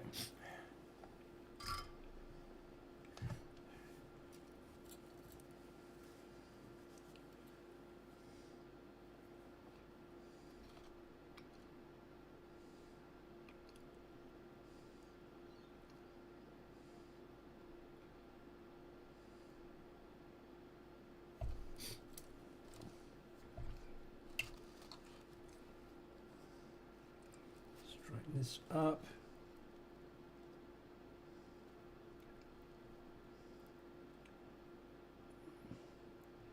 As well, make it look reasonable.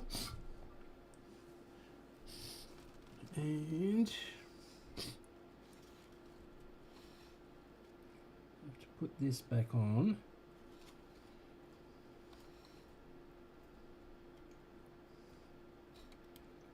Must go there.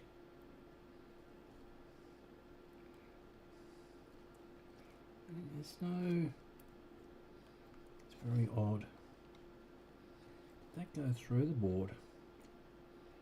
Can't go through the board there because there's no hole,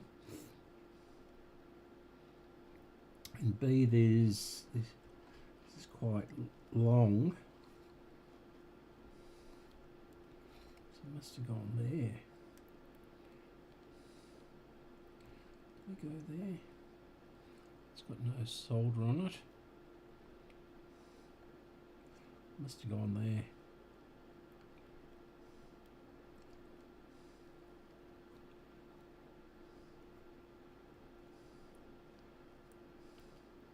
So do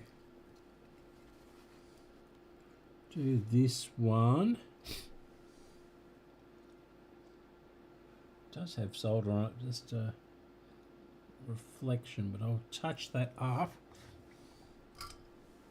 Look, doesn't look too good.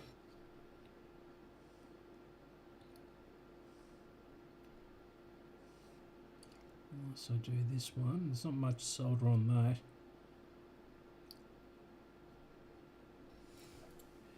And it's going to go back down here.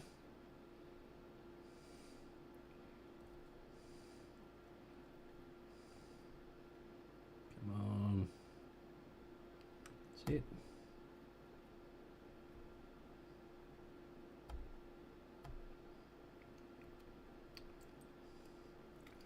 It's getting very hot.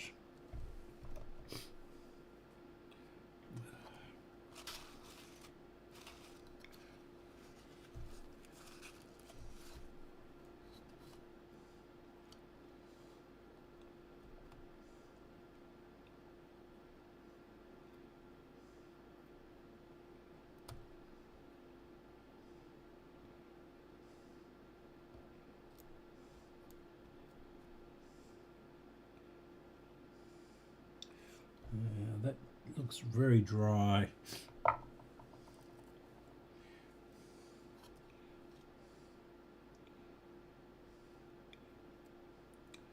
course, that's going to pop off, isn't it?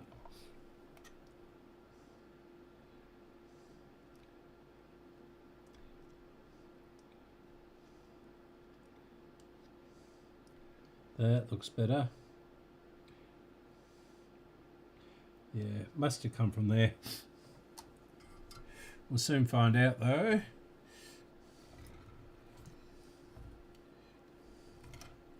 Right.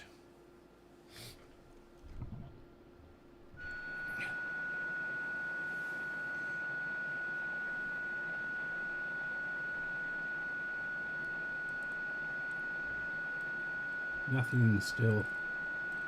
Yeah.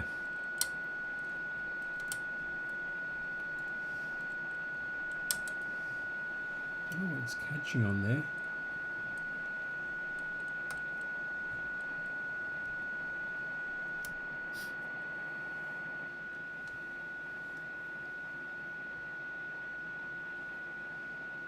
I don't think this is going to work, but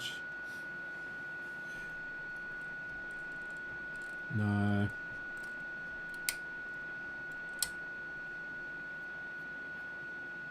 Don't like that noise where it goes ping ping. All right, last one for tonight.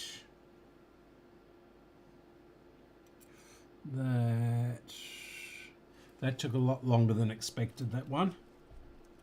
Now, is there a fairly easy one to do? No. I could do that one. What is that one? Make sure it's a 47.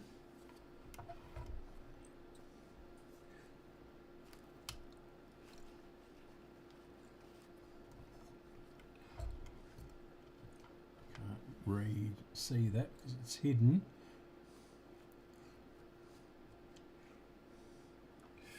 Yeah.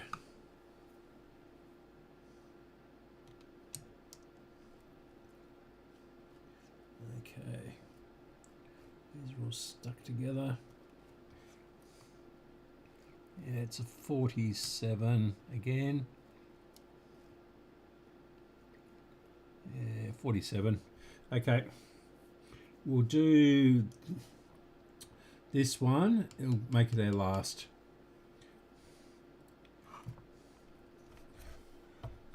As long as there's not a million wires covering it. Yeah. Just have another bite of the pizza. And at least it's still daylight outside.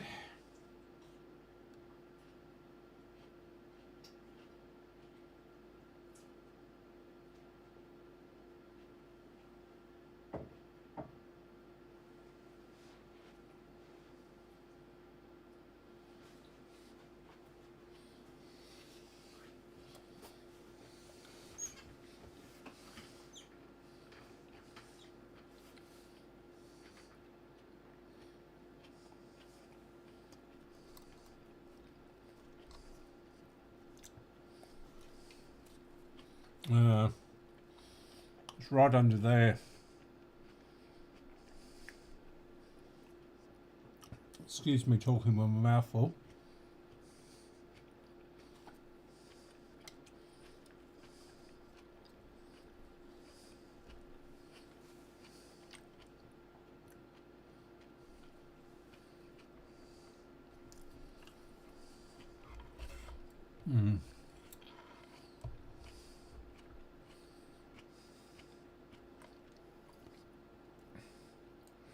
And that is totally waxed in. There's that one.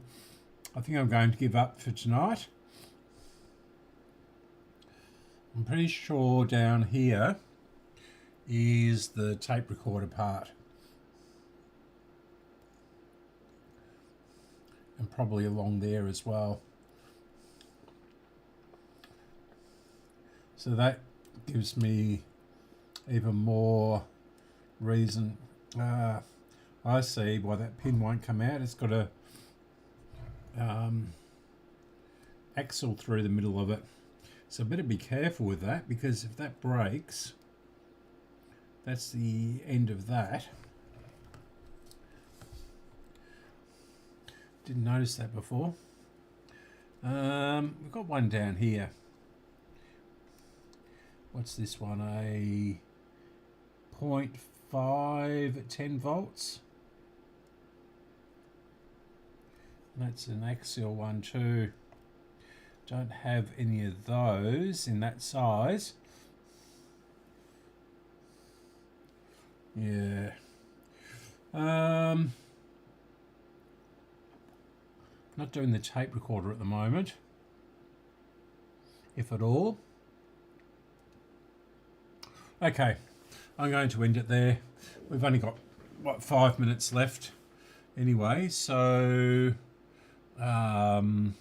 yeah. Okay, thanks for watching.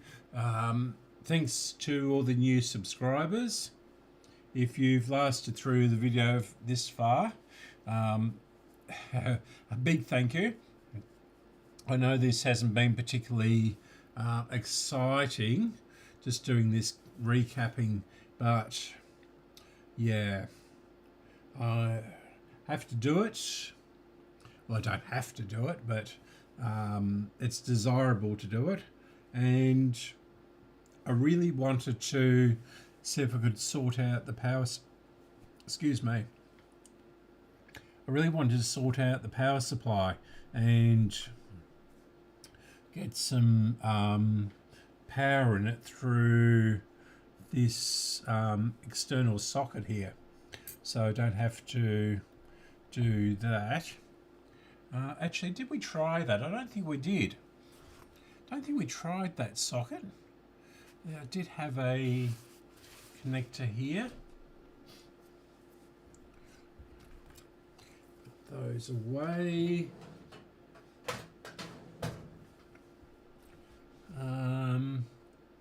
Whether I can find that socket now. Done too many movements here. Ah, here we go. Now, I don't know. No, this is one of... Oh, no, that's... don't think... Positive... Negative. Well, that's useful, isn't it? It's got positive at... I'll show you on the other camera. Okay, so it's got, if it'll focus, yeah, it's got positive written there and negative on the other side, but the pins are here. So the writing is sort of straight up between the pins. So I don't know whose dumb idea that was. Now I think this is 6 volts in. Tip is, so that's tip.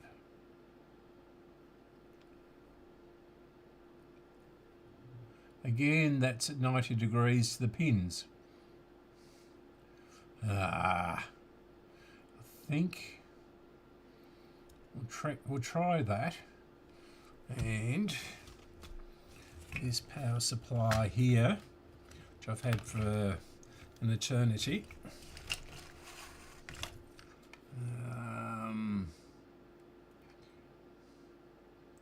Yeah, for Intertan. Tandy. So this is a Tandy power supply, and it's not a switch mode. Now, can I see which is the pin is positive? I suppose we could try it on 3 volts. That won't kill it. Turn that off. And we'll turn off the soldering iron. That's on 3 volts.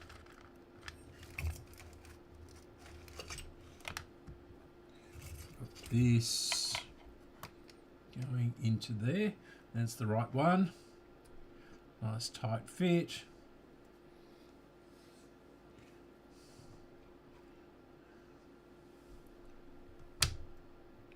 Nothing.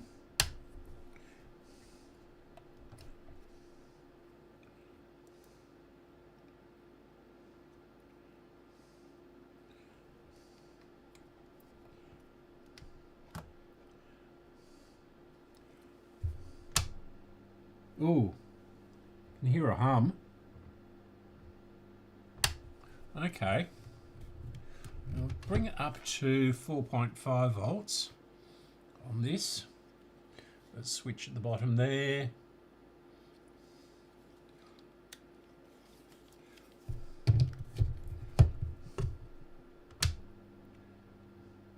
Definitely getting a hum.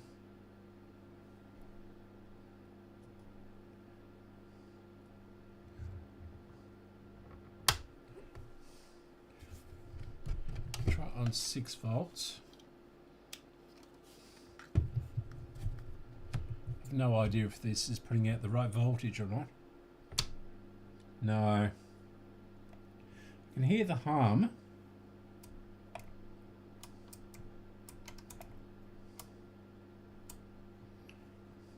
But no cigar. And the light isn't on.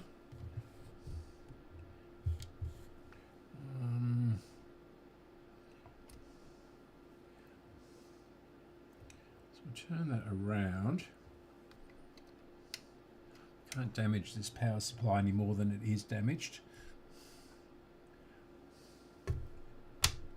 No.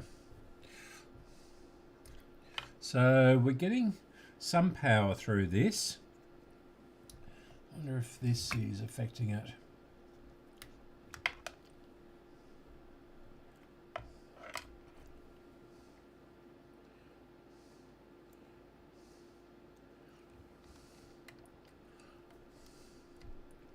Right, but that's that.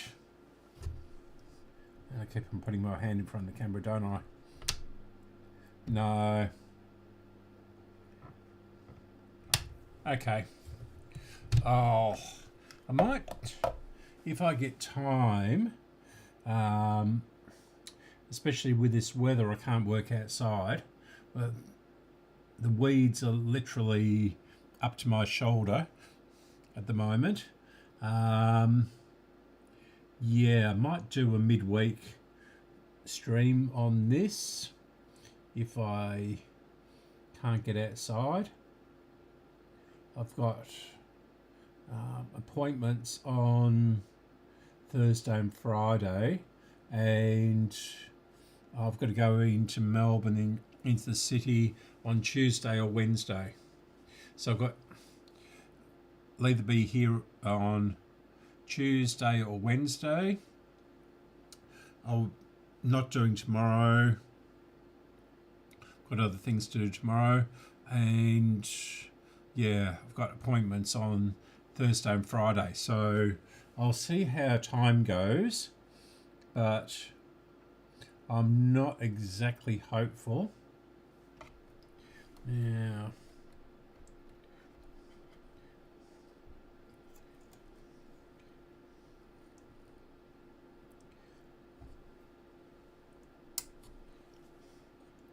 Yeah.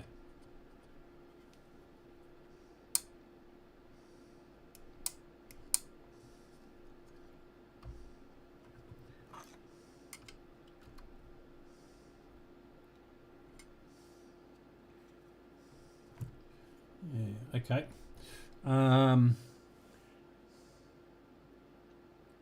Right. Okay, so I'm ending the stream here. I'll speak to you when I speak to you, and I'll see you very soon.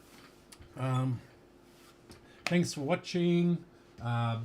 Thanks for all the new subscribers, etc., etc. And yeah. Okay, bye.